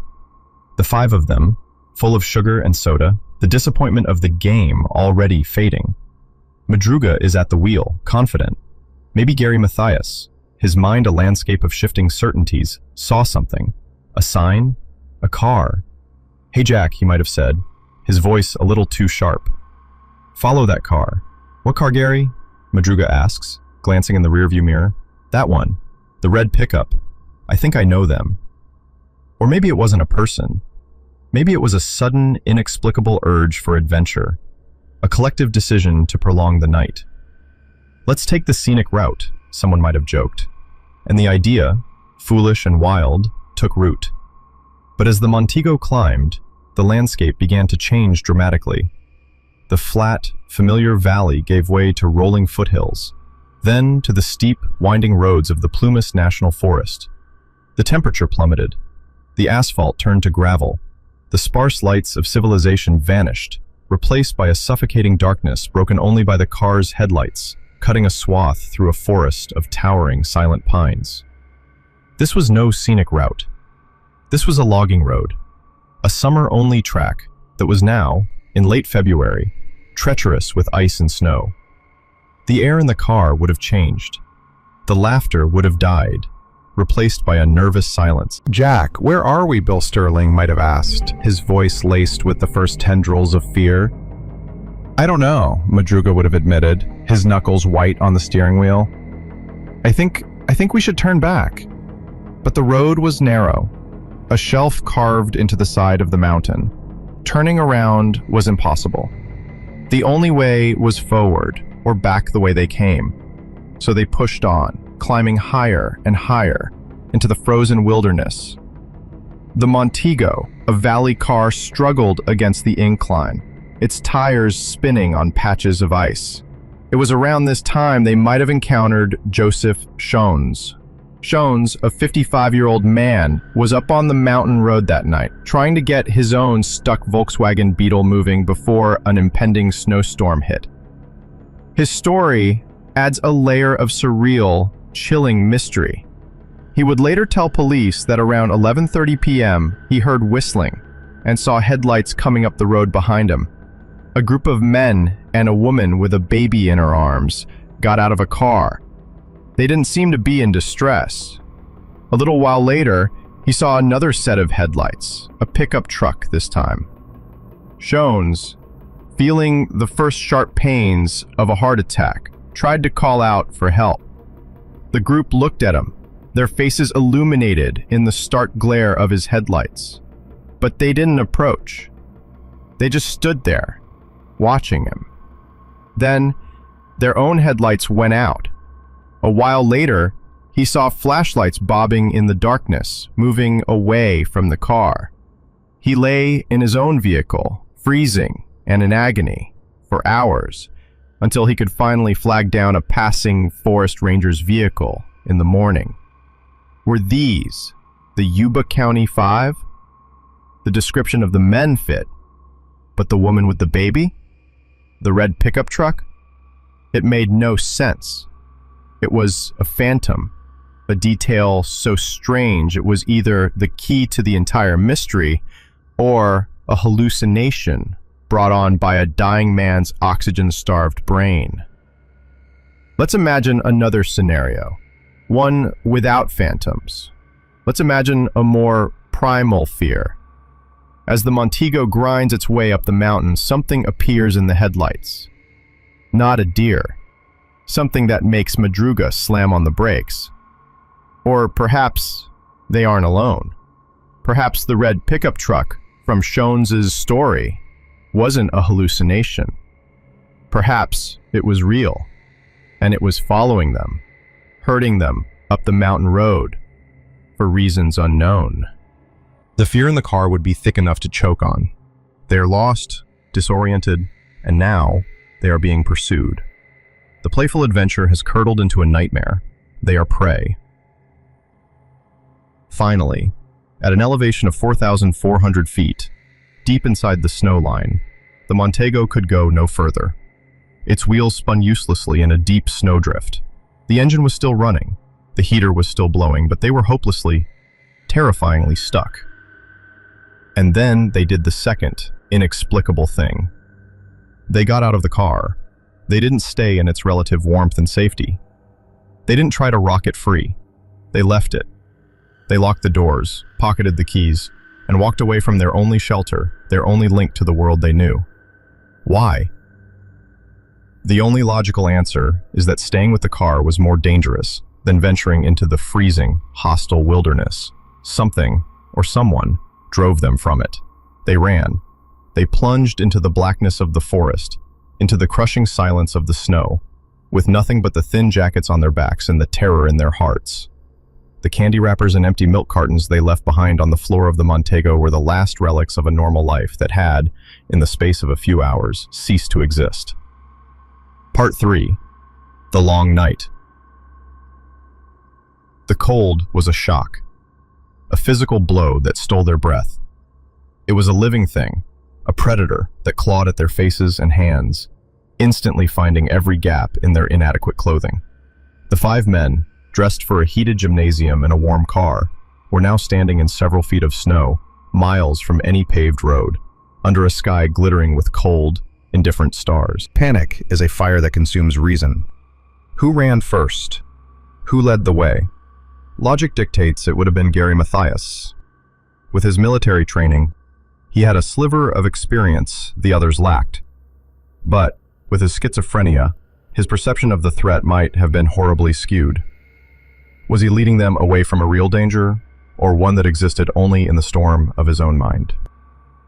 They trudged through the snow, a single, desperate line of figures against the white expanse. The only sounds were their own ragged breaths, the frantic pounding of their hearts, and the rhythmic, grim crunch, crunch, crunch of their feet sinking into the deep drifts. The forest around them was a cathedral of silent pines, their branches heavy with snow, absorbing all sound, creating a silence so profound it felt like pressure against the eardrums. Madruga and Sterling, the 2 best friends, likely stuck together, drawing strength from each other's presence. Sterling, the religious one, might have been praying, his words turning to puffs of white vapor in the frigid air. Madruga, the car-proud driver, would have been tormented by the image of his abandoned Montego, a symbol of his failure to keep his friends safe. Wyher and Hewitt, the gentle giant and his young friend, would have struggled the most. Wyher was big but not fit. The high altitude and the exertion would have been torture.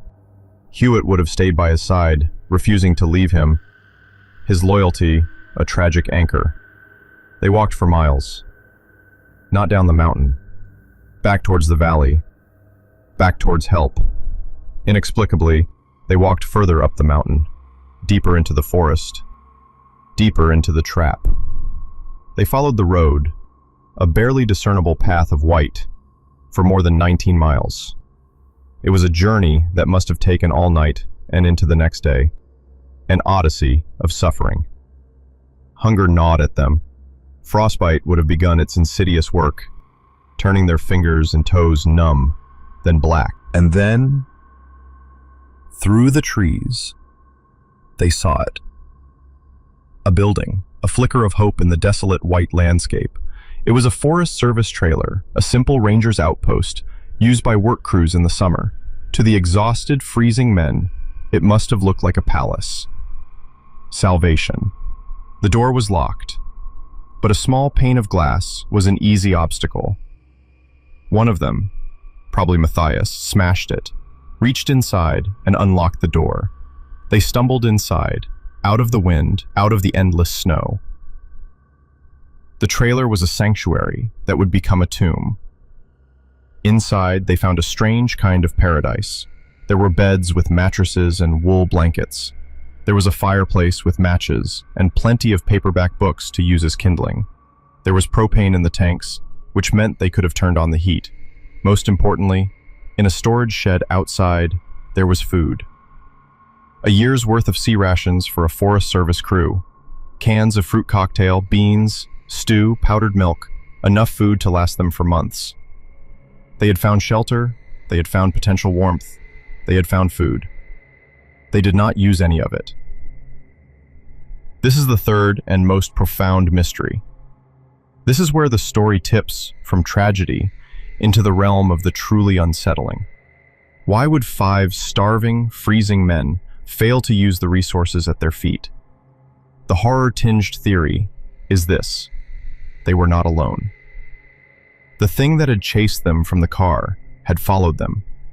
They were hiding. Imagine the scene inside the trailer.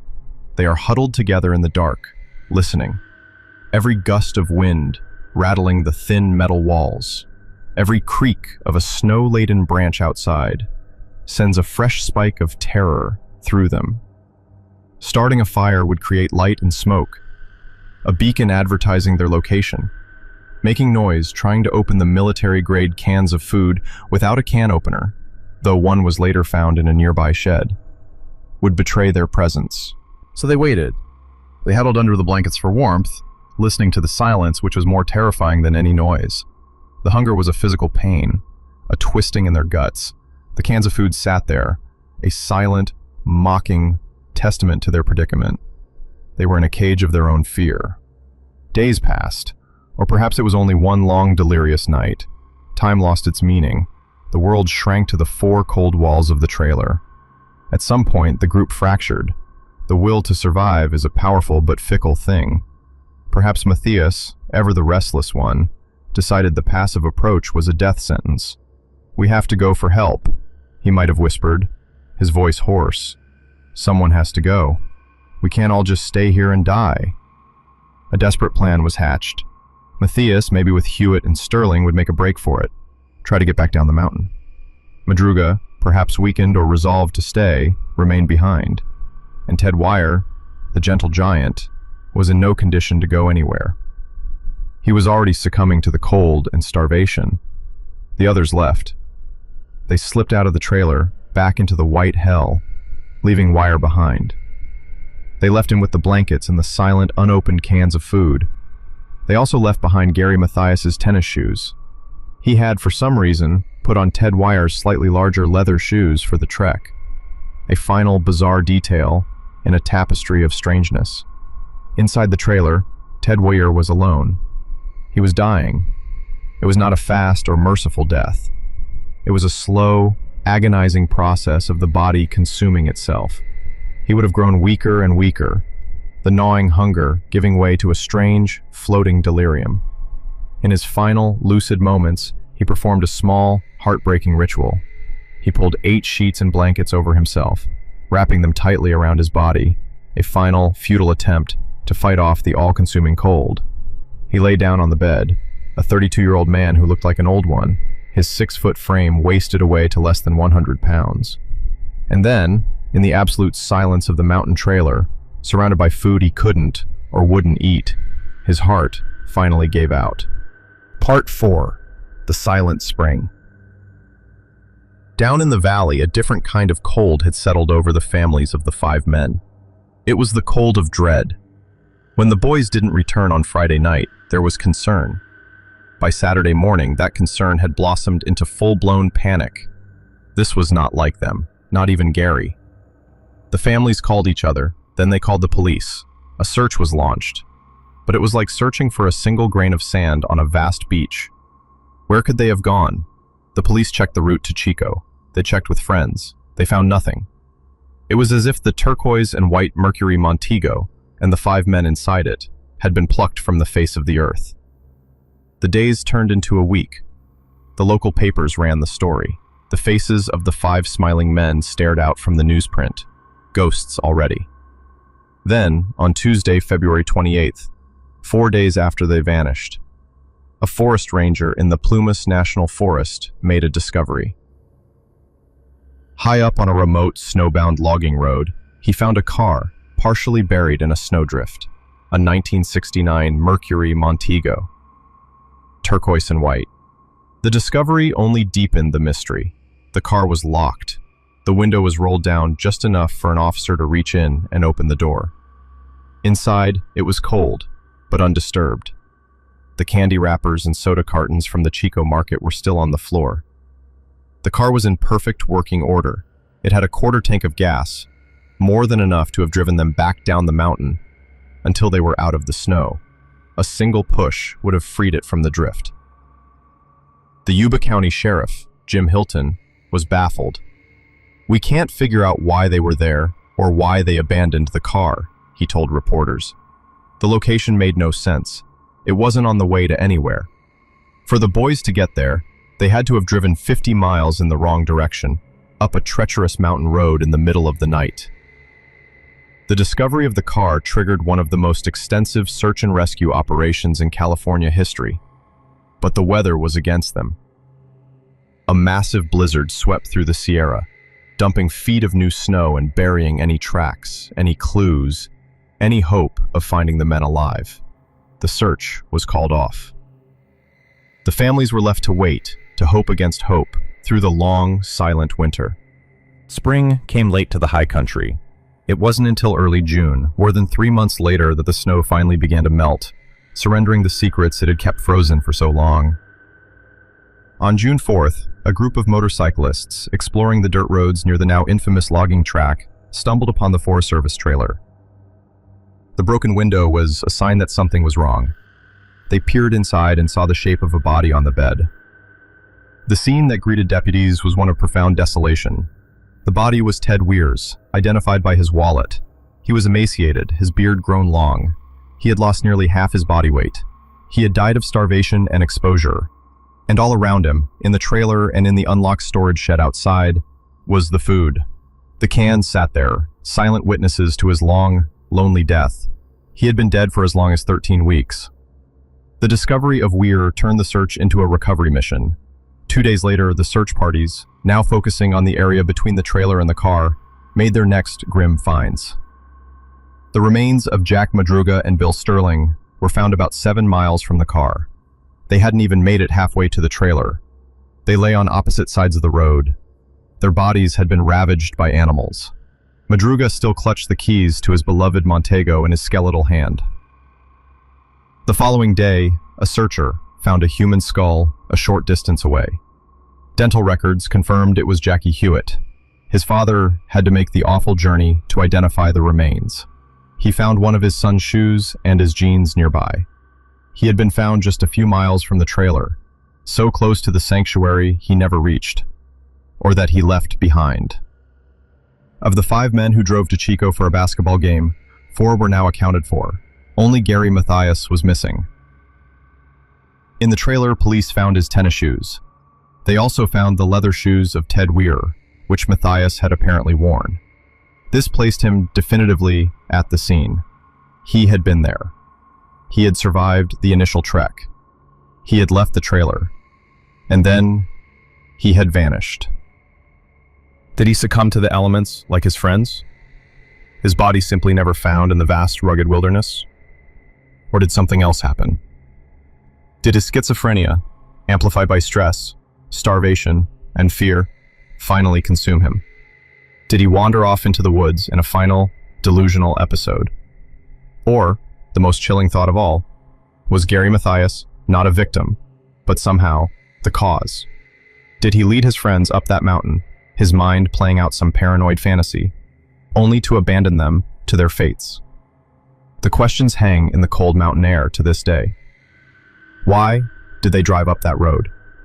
Why did they abandon a perfectly good car?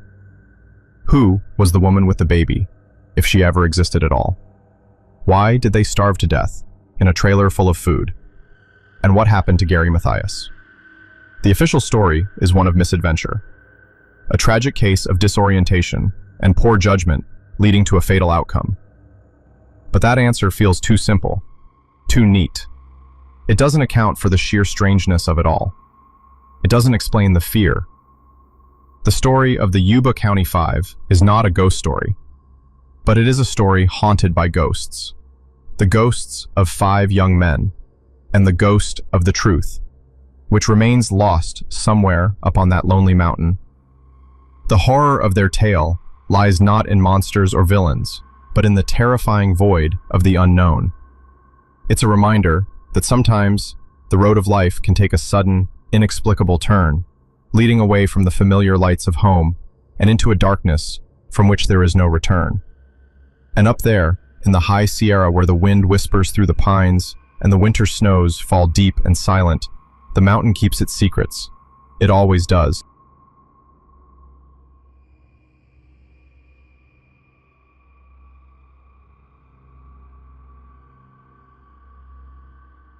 The Girl Who Walked into the Fog.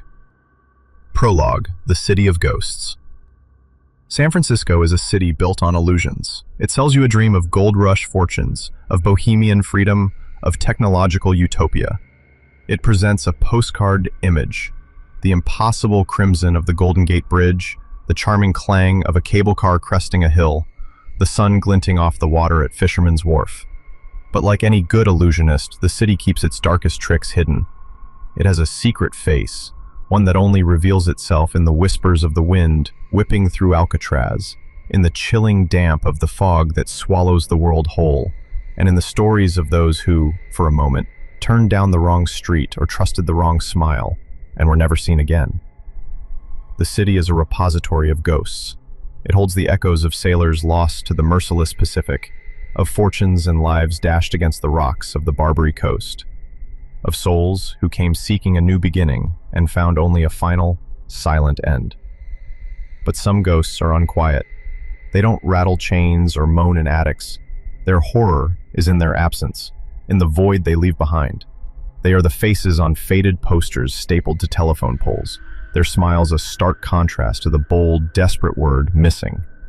This is the story of one such ghost, a girl with a bright future and sun in her eyes, who came to the City of Dreams in the summer of 1997, and, in a single afternoon, walked into its legendary fog and became a part of its most terrifying folklore. Her name was Kristen Modafferi, and her story is not one of a dramatic, witnessed crime, but of a far more profound horror. The chilling, absolute silence of a life simply erased. Part 1. A Summer of Firsts. For 18-year-old Kristen Dale Modafferi, the summer of 1997 was meant to be a grand overture. It was a symphony of firsts. Her first time living so far from her tight-knit family in Charlotte, North Carolina. Her first real taste of adult independence. Her first plunge into the vibrant, chaotic world of a major American city. She was not your typical rebellious teenager running away from home. Kristen was the opposite. She was a beacon of light and ambition, a gifted industrial design student at North Carolina State University. Her mind a whirlwind of shapes, colors, and concepts. Her hands, often smudged with charcoal or flecked with paint, were capable of bringing beauty into the world. Her laugh was easy and infectious, a sound that made her parents, Bob and Debbie, feel the deep, anchoring pride that only a child like Kristen could inspire. She was responsible, intelligent, and possessed a quiet courage that often surprised people. The decision to go to San Francisco was born of this courage. She'd been accepted into a prestigious summer photography course at the University of California, Berkeley. For an artist, the city was an irresistible muse. She spoke of capturing the unique light, the chiaroscuro of the bay, the way the fog softened the hard edges of the skyline, the vibrant collision of cultures in every neighborhood. To her parents, the 3,000 miles separating them felt like a chasm. They were protective, worried about their daughter alone in a city with a reputation. But Kristen, with her characteristic blend of gentle persuasion and unshakable resolve, had convinced them. This was her chance to grow, to see the world, to add new colors to her palette. She found a room for rent in a large house at 656 30th Street in Oakland, a sun-drenched Victorian shared with a handful of other young people chasing their own California dreams. The rent was steep, so she did what any determined young person would do. She hit the pavement, looking for a job. She found one quickly, a testament to her bright, engaging personality. She was hired as a barista at Spinelli's Coffee Company, a bustling cafe tucked inside the gleaming upscale Crocker Galleria in the heart of San Francisco's financial district. Her new life quickly fell into a rhythm. Each morning, she would navigate the complex web of the Bay Area Rapid Transit BART system, a steel serpent winding its way under the bay from Oakland to the Montgomery Street station. The commute itself was an education. She was a small-town girl, now immersed in the daily migration of a million souls. Suited bankers with grim faces, tattooed couriers weaving through crowds, street musicians whose melodies were swallowed by the urban roar. At Spinelli's, she learned the dance of the barista, the hiss of the espresso machine, the clatter of ceramic on saucer, the art of remembering a regular's complicated order. She was good at it. Customers remembered her, the friendly girl with the warm smile and the slight southern accent that sounded so out of place amidst the clipped California cadence. She made friends with her co-workers, sharing stories and laughter during lulls in the morning rush, but her heart belonged to her art. The money she earned grinding beans and steaming milk was funneled into film, developing chemicals, and her tuition at Berkeley. Her evenings and days off were a whirlwind of exploration. With her camera as her constant companion, she roamed the city. She climbed the impossibly steep hills of Russian Hill, photographed the weathered, sea-worn faces of fishermen, and lost herself in the labyrinthine alleys of Chinatown, a world of exotic scents and sounds. She wrote home often, her letters and phone calls painting a picture of a young woman blossoming. She was enthralled, energized, alive. She told her family about the classes, the interesting people she was meeting, the sheer, overwhelming beauty of it all. Yet, beneath the excitement, there was a subtle, almost imperceptible thread of naivety. Kristen saw the best in people. Her world was one of open-hearted trust, a trait that was both her greatest strength and, perhaps, her most tragic vulnerability. The city, for all its beauty, was not North Carolina. It had teeth. It had shadows where predators lurked, preying on the very light and innocence that Kristen radiated. She was a bright, beautiful candle, and she had just stepped into a very dark, very windy place. June 23, 1997, began like any other day in her new life. It was a Monday, the promise of a new week, a new roll of film, a new set of experiences. She woke in her Oakland room, the morning light filtering through the bay window. She chose her outfit, a Spinelli's t-shirt, a pair of black pants, and a green and tan plaid flannel shirt to ward off the bay's notorious summer chill. She likely grabbed a quick breakfast before heading out the door, her backpack slung over her shoulder, ready to descend into the rumbling belly of the BART and be carried across the water to the glittering towers of San Francisco. She had no idea she was on a one-way trip, that this daily commute was her final journey. She was walking toward a precipice, completely unaware that the ground beneath her feet was about to give way to an endless, terrifying fall. Part 2. The Edge of the World. The Crocker Galleria is an elegant glass-domed cathedral of commerce. Sunlight streams down 3 stories, illuminating high-end boutiques and the polished marble floors.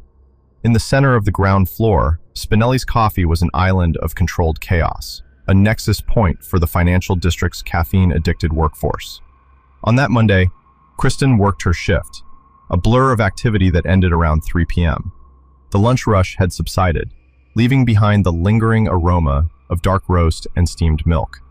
As she clocked out, she chatted with a coworker, a young woman named Jill.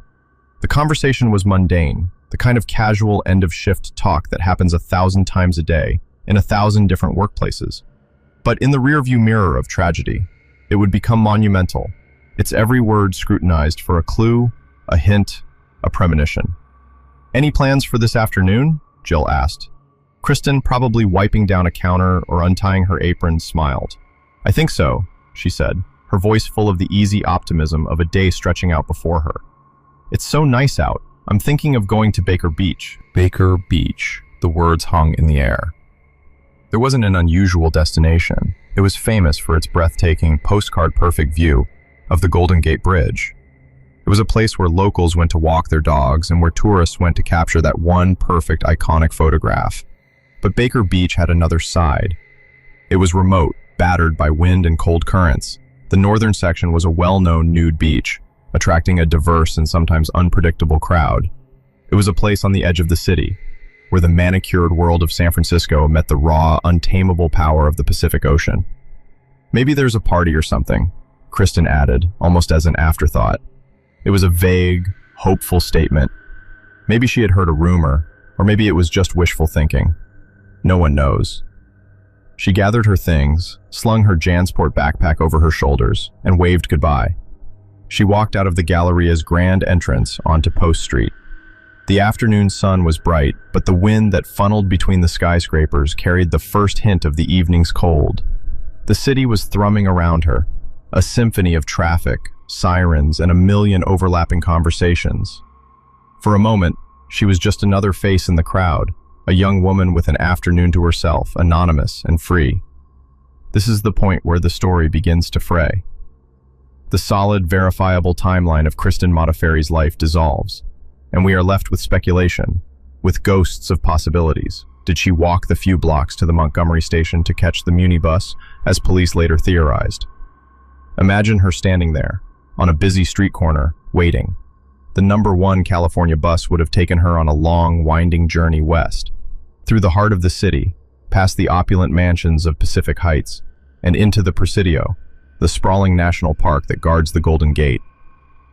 The bus ride itself is a descent into a different San Francisco. The farther west you go, the more the city's concrete density gives way to eucalyptus groves and windswept cypress trees. The air changes, growing heavy with the salt and spray of the ocean. It's a journey toward the edge of the continent. Let's place her on that bus. She finds a seat by the window, watching the city slide by. Is she excited? Apprehensive? Does she notice anyone watching her? A man who gets on a few stops later, his gaze lingering a moment too long. A woman with cold, empty eyes who seems to track her reflection in the glass.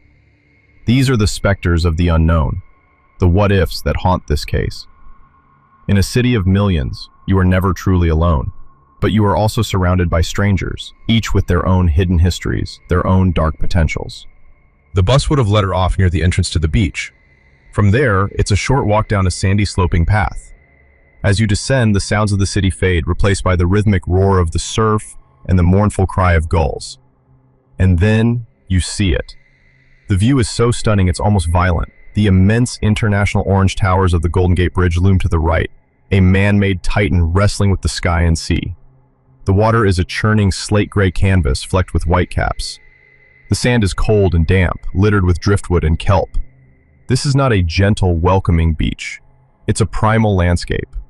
The wind is relentless, tearing at your clothes and stinging your face with sand. The fog, even on a clear day, often lurks just offshore, a vast white wall waiting for its moment to roll in and devour the world. What did Kristen do when she arrived? Did she find the party she had mentioned, or was there never a party at all? Was it a lure? A lie told to her by someone she had just met, someone with a charming smile and a heart full of darkness? Or did she simply walk? Did she take off her shoes, feeling the frigid sand between her toes, and head north along the water's line toward the bridge, her camera in hand? Imagine her there, a solitary figure against the immense backdrop of the bridge and the ocean. She is small, insignificant in the face of such elemental power. The roar of the waves would have drowned out any other sound, including perhaps the sound of footsteps approaching from behind. This is where the horror truly begins, not with a scream, but with the chilling possibility of a quiet, unnoticed moment, a friendly hello that turns sinister, a hand on her arm that grips too tight, a struggle that is seen by no one, its sounds swallowed by the eternal, indifferent shushing of the surf. Or perhaps it was something else entirely. The ocean at Baker Beach is notoriously dangerous, with powerful rip currents that can pull even a strong swimmer out to sea in seconds. Did she, in a moment of youthful abandon, venture too close to the water's edge? Was she swept off her feet by a rogue wave, a sudden, violent surge that dragged her into the freezing, turbulent water? In the cold Pacific, hypothermia sets in within minutes. Consciousness fades. The world becomes a swirl of gray water and crushing cold before fading to black. Whether by human hand or by the hand of nature, The result was the same. At some point on that desolate stretch of sand, under the impassive gaze of the Golden Gate Bridge, Kristen Modafferi's presence on this earth was extinguished. She walked onto that beach, a place on the very edge of the world, and stepped into nothingness. The tide came in, as it always does, and washed the sand clean, erasing her footprints, erasing the last physical evidence that she had ever been there at all. Part 3. The Scent of a Ghost. The first stirrings of wrongness were subtle. For a day or two, her roommates in Oakland weren't overly concerned. Kristen was 18, independent. Perhaps she decided to stay with a new friend from her class, or had gone on a spontaneous trip. In a house full of young, transient lives, a person's absence for a night wasn't an immediate cause for alarm. But by Wednesday, June 25th, the unease had solidified into genuine fear. Her bed was still made. Her belongings were untouched. She hadn't called. She hadn't shown up for her shift at Spinelli's. This was not Kristen. She was responsible, thoughtful. She would have called. The roommates contacted her parents. The phone call that every parent dreads, the one that rips a hole in the fabric of their reality. Debbie Modafferi answered, and the world tilted on its axis. The comfortable distance of 3,000 miles became an agonizing, impassable gulf. Panic, raw and visceral, set in. They called the Oakland Police Department to file a missing persons report. They booked the first available flight to San Francisco. Bob and Debbie arrived in a city that had stolen their daughter. They stepped into her Oakland room, a space that was now a heartbreaking museum of her life. Her art supplies were laid out. Her clothes were in the closet. A book lay on her nightstand, waiting to be finished. It was a life paused mid-sentence. The investigation began, a race against a clock that was already hours, now days behind. The Oakland PD handed the case over to the San Francisco Police Department, since she was last seen in their jurisdiction. Detectives began the painstaking process of recreating her last known movements. They interviewed her roommates, her co-workers at Spinelli's, her teachers at Berkeley. A picture emerged of her last day, culminating in that casual, fateful statement, "I'm thinking of going to Baker Beach." That became the focal point. But the beach was a dead end. No one at the beach that day remembered seeing her. There were no witnesses, no discarded items, no clues. It was as if she had turned to mist. Desperate for any lead, the SFPD brought in their secret weapon, a highly trained bloodhound from the search and rescue unit of the nearby Contra Costa County Sheriff's Office. The dog's name was Tracer. Bloodhounds are mythic creatures in law enforcement. Their sense of smell so acute it's like a form of time travel, allowing them to follow a person's invisible trail of skin cells and scent molecules left behind hours or even days earlier. Tracer was given an article of Kristen's clothing to lock onto her unique scent. The first track began at the Crocker Galleria. With his handler jogging to keep up, Tracer put his nose to the ground and pulled, his entire being focused on the invisible breadcrumb trail left by the missing girl. The dog led them out of the Galleria, through the bustling downtown streets, following Kristen's path with uncanny accuracy. The officers' hopes began to rise. This was it. The dog would lead them to her. Tracer led them directly to a bus stop for the number 1 California Muni line. And then he stopped. He sniffed the air, circled the spot on the curb, confused. The scent was gone. It had vanished into the exhaust-filled air, swallowed by one of the dozens of buses that had come and gone. It confirmed the theory that she had taken a bus, but it was another dead end. The search team regrouped. They drove Tracer and his handler out to Baker Beach, the other pole of the mystery. They started the dog at the parking lot. Again, Tracer locked on. He picked up Kristen's scent, a faint, wind-battered trail, and led the team down the path to the sand. He tracked her north, along the shoreline, heading toward the Golden Gate Bridge. The officers followed, their boots sinking into the cold, wet sand, hope warring with a growing dread.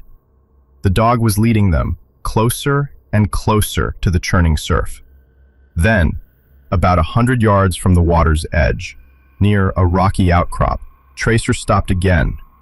He whined, a low, frustrated sound. He cast about, his great nose sweeping the ground, the rocks, the air. Nothing. The trail was gone. It simply ended. It was as if, at that very spot, Kristen Modafferi had been lifted straight up into the sky. Or, more horrifyingly, as if this was the last place her feet had touched the earth before she was dragged into the cold, unforgiving embrace of the Pacific Ocean. The handlers and police stood there, staring out at the waves. The scent of a ghost had led them to the edge of the world and then disappeared. The silence that followed was profound, broken only by the ceaseless roar of the water. The investigation had hit a wall of water and fog. The trail had gone cold in the most literal way imaginable. Kristen was gone. The only question left was how, and by whose hand. The city, it seemed, was determined to keep its secret. Part 4. Whispers from the Void. Weeks turned into a month. The official investigation stalled. The newspapers moved on to other stories. For the public, Kristen Modafferi was becoming another forgotten face on a telephone pole. But for her family, and for the detectives haunted by the case, the silence was an agony. And then, out of that silence, came two distinct, terrifying whispers from the void. Clues so bizarre and disturbing they seemed to come from a nightmare. They offered a sliver of hope, but it was a hope wrapped in sheer horror. The caller. It was late July, nearly 5 weeks after Kristen had vanished. An anonymous call came into the Oakland Police Department's tip line. The dispatcher who took it was accustomed to crank calls, to the lonely and the disturbed. But this was different. The man on the other end of the line was not calm. His voice was a torrent of panic and fear. "I have information about the missing girl," he stammered, his words tumbling over each other. "The one from the news, Kristen Modafferi." The dispatcher sat up straight, pen poised. "Okay, sir, what can you tell me?" "They did it," the man whispered, his voice cracking. "2 women. They killed her." The dispatcher's blood ran cold. "Sir, you need to slow down. Who are you talking about? What women?" "I can't say," he gasped. "They'll kill me. One of them, her name is Jill." Jill, the name from Spinelli's. The last known person to have a meaningful conversation with Kristen. The police had interviewed her, of course.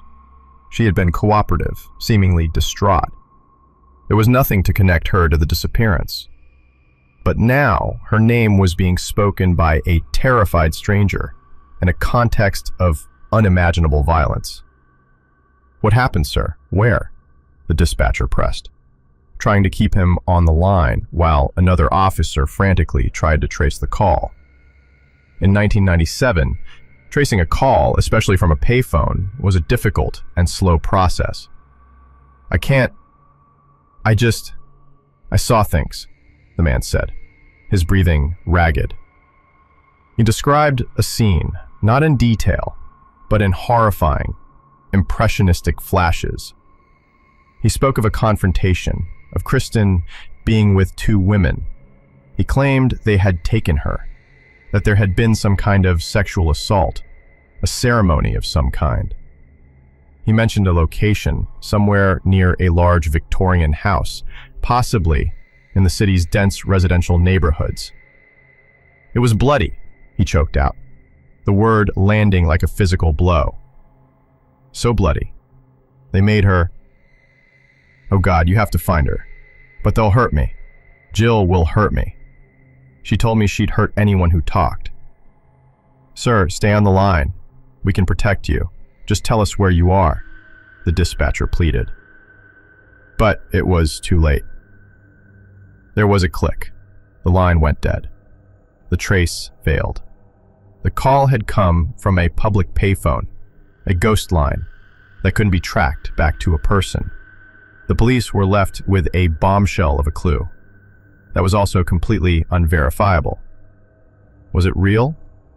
Was it a terrified witness, too scared for his own life to come forward? Or was it a cruel, elaborate hoax designed to torment the family and mislead the police? Was the mention of Jill a genuine accusation, or a twisted attempt to frame an innocent person. The police re-interviewed Jill and her friends, but the conversations led nowhere. They had alibis. There was no evidence. The whisper from the void had spoken a name and painted a picture of pure horror, and then vanished, leaving behind only more questions and a deeper, more profound darkness. The call suggested a conspiracy, a planned abduction, a level of human evil far more terrifying than a random act of violence or a tragic accident. It hinted that Kristen hadn't just stumbled into danger. She had been led into it by someone she knew. The photograph. Months later, a second, even more surreal clue surfaced. It arrived in a plain manila envelope, addressed to Paul Drexler, a columnist for the San Francisco Independent. Inside was a wanted poster for Kristen Modafferi, one of the thousands her family and friends had plastered all over the Bay Area. But this one had been altered. Someone had taken a photo of a nude blonde woman and placed it in the background of the poster, so she appeared to be looming behind Kristen's smiling face. The woman in the photo bore a passing, chilling resemblance to Kristen. Her pose was provocative, her expression vacant. It was a deeply disturbing and profoundly sick piece of mail. The columnist immediately turned it over to the police. An investigation was launched into the photo's origin, which led them to a man named John Onuma. Onuma, a 41-year-old graphic designer, had a history. He had been the subject of multiple restraining orders from women who accused him of relentless harassment, of stalking, of making obsessive and threatening phone calls. He was exactly the kind of predator who haunted the nightmares of Kristen's parents. When detectives questioned Onuma, he denied everything. He claimed that the doctor poster was a sick prank played on him by former coworkers who disliked him. He said they had access to his photo equipment and had sent the poster to the newspaper to get him in trouble. It was a plausible, if convenient, explanation. The police searched his apartment. They found nothing connecting him to Kristen. They interviewed his accusers and the former coworkers he blamed. It was a tangled mess of accusations and denials. The woman in the photograph was never identified. The police could never definitively prove that Onuma had created and sent the poster, nor could they disprove his story about being framed. Like the anonymous call, the photograph was a tantalizing, horrifying piece of the puzzle that ultimately led nowhere. It was another dead end, but one that left a uniquely vile taste. Was Onuma a disturbed but innocent man framed by malicious colleagues? Or was he a predator who had crossed paths with Kristen, a monster hiding in plain sight, taunting the investigation with a cryptic, symbolic clue? The photograph felt like a message from the killer, a boast. I have her. This is what I did to her. Or was it just the random, cruel act of a deranged individual, completely unconnected to the case? These two whispers, the panic voice in the phone, and the silent, leering photograph, were the last significant leads in the disappearance of Kristen Modafferi. They were not clues that illuminated the path. They were flares that lit up a landscape of pure horror for a brief, blinding moment before plunging everything back into an even deeper darkness. They suggested that Kristen's end was not swift or accidental, but brutal, premeditated, and steeped in a depravity that was almost impossible to comprehend. Part 5. The Unquiet Ghost. The years that followed were a quiet torment for the Modafferi family. The case went cold. The detectives assigned to it were reassigned or retired, taking their institutional memory with them. The box containing Kristen's file grew thicker, filled with dead-end leads, crackpot theories, and the faded ink of forgotten reports. It sat on a shelf in a dusty evidence room, a monument to a question that would not die. For Bob and Debbie Modafferi, the absence of an answer was a unique form of torture. There was no grave to visit, no closure to be found. There was only the gaping hole where their daughter used to be, an open wound that could not heal. but they refused to let their grief paralyze them. They channeled it into action, becoming fierce, relentless advocates for the missing. They discovered a shocking flaw in the system. At the time, federal law did not require law enforcement to accept a missing person report for anyone over the age of 18, or to enter them into the National Crime Information Center (NCIC) database. An adult, in the eyes of the law, had the right to disappear. This bureaucratic loophole meant that countless missing adults, potentially victims of foul play, were falling through the cracks, their cases never getting the national attention they deserved. Fueled by their pain, the Modaferris lobbied Congress. They told Kristen's story to anyone who would listen, their voices shaking with a conviction born of unimaginable loss. Their efforts culminated in the year 2000 with the passage of federal legislation known as Kristen's Law. The law mandated that law enforcement agencies must immediately report any missing person under the age of 21 to the NCIC. It was a landmark achievement, a change that has since helped in the search for thousands of missing young adults across the country. Kristen's ghost had become a guardian, her tragedy preventing countless others.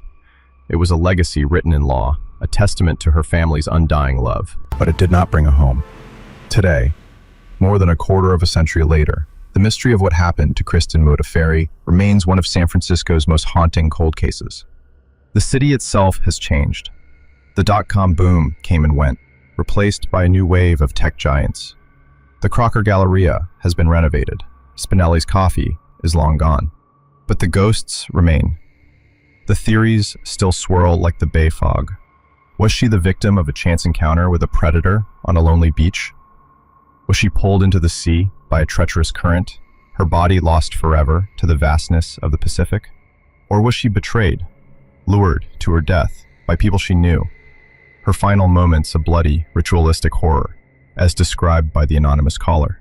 Was John Onuma a sadistic killer taunting the world, or just a pathetic creep caught in the crossfire? Every few years, a new detective will pull Kristen's box from the shelf. They will read the old reports, stare at her smiling photograph, and feel the familiar frustration.